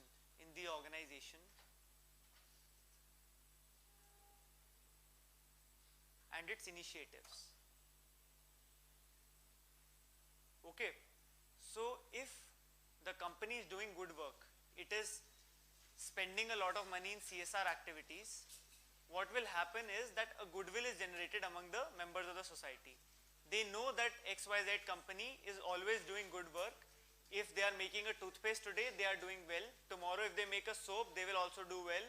If the third day they start to make beer, even that would be good, right? Because they have this trust or faith now instilled because of the corporate social responsibility they do.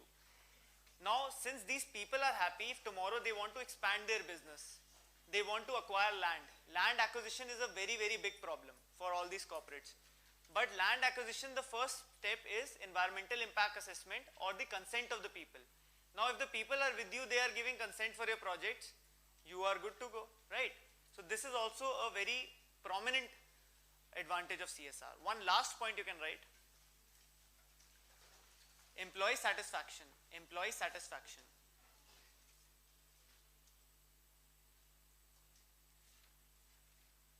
CSR will make the employees happy. CSR will make the employees happy.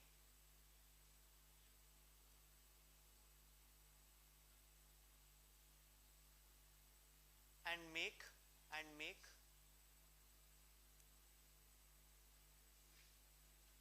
them take pride. Make them take pride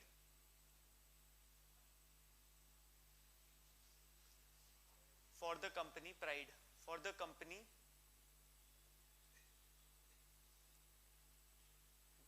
that they are working, for the company that they are working.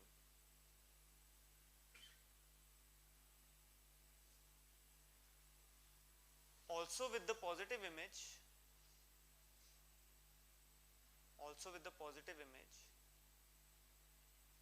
it will be easier for the company. It will be easier for the company not only to retain talent,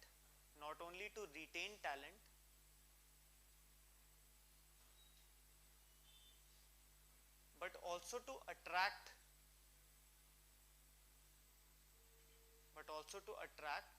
talent. Okay, so for example, I am working in a company who is doing good work extensively in different parts of the country, right? Abhi thoda sa conclusion bacha hai, pen mat band karo. For different parts of the country.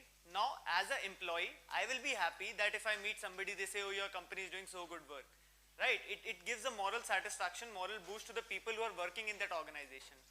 And because of the employee satisfaction that the existing workers will have, so say if I am working this company, I'll go and tell my friends, see, my company is doing such good work, it is a good company. There will be a bigger set of people who will now want to join your company in different roles because of the goodwill or because of the positive impact that your company is leaving, right? So for example, we often talk about the perks that Google gives. Okay, everybody talks about Google का office, देखो कितना बड़े office है, अंदर ही cafes बने हुए हैं, अंदर ही massage हो रही है, पता नहीं क्या क्या चल रहा है. मतलब it's a good thing. They are offering different amenities, health and services, everything inside the campus itself, right? So it sends a positive message. Similarly with CSR also, it will send a positive message which for the HR to recruit talent becomes easier. So how will you conclude this? mat karo, likh lo. CSR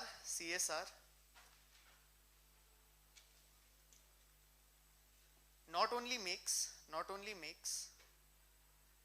a company profitable, but also makes the profit sustainable. CSR not only makes a company profitable, but also makes the profit sustainable. ठीक है? So introduction कर दिया, एक code दे दिया, बता दिया CSR क्या होता है, 4 different dimensions touch कर लिए और conclude कर दिया. That's how an answer has to be written. Avoid. I just gave to explain that in the example. Do that by A or B. A, B, C लगा के कर दो. Refrain from giving. Just 1 second. Or if you give names, then you can give the positive impact. So you can talk about Tata and its initiatives, but don't defame or demean Reliance. वैसे मत करना. Yes, वो बताया था ना point की lack of NGOs. क्यों money laundering क्यों होगा? तो दिखाना पड़ेगा ना tangible goods create हुए हैं कि नहीं. आपकी क्लास है क्या?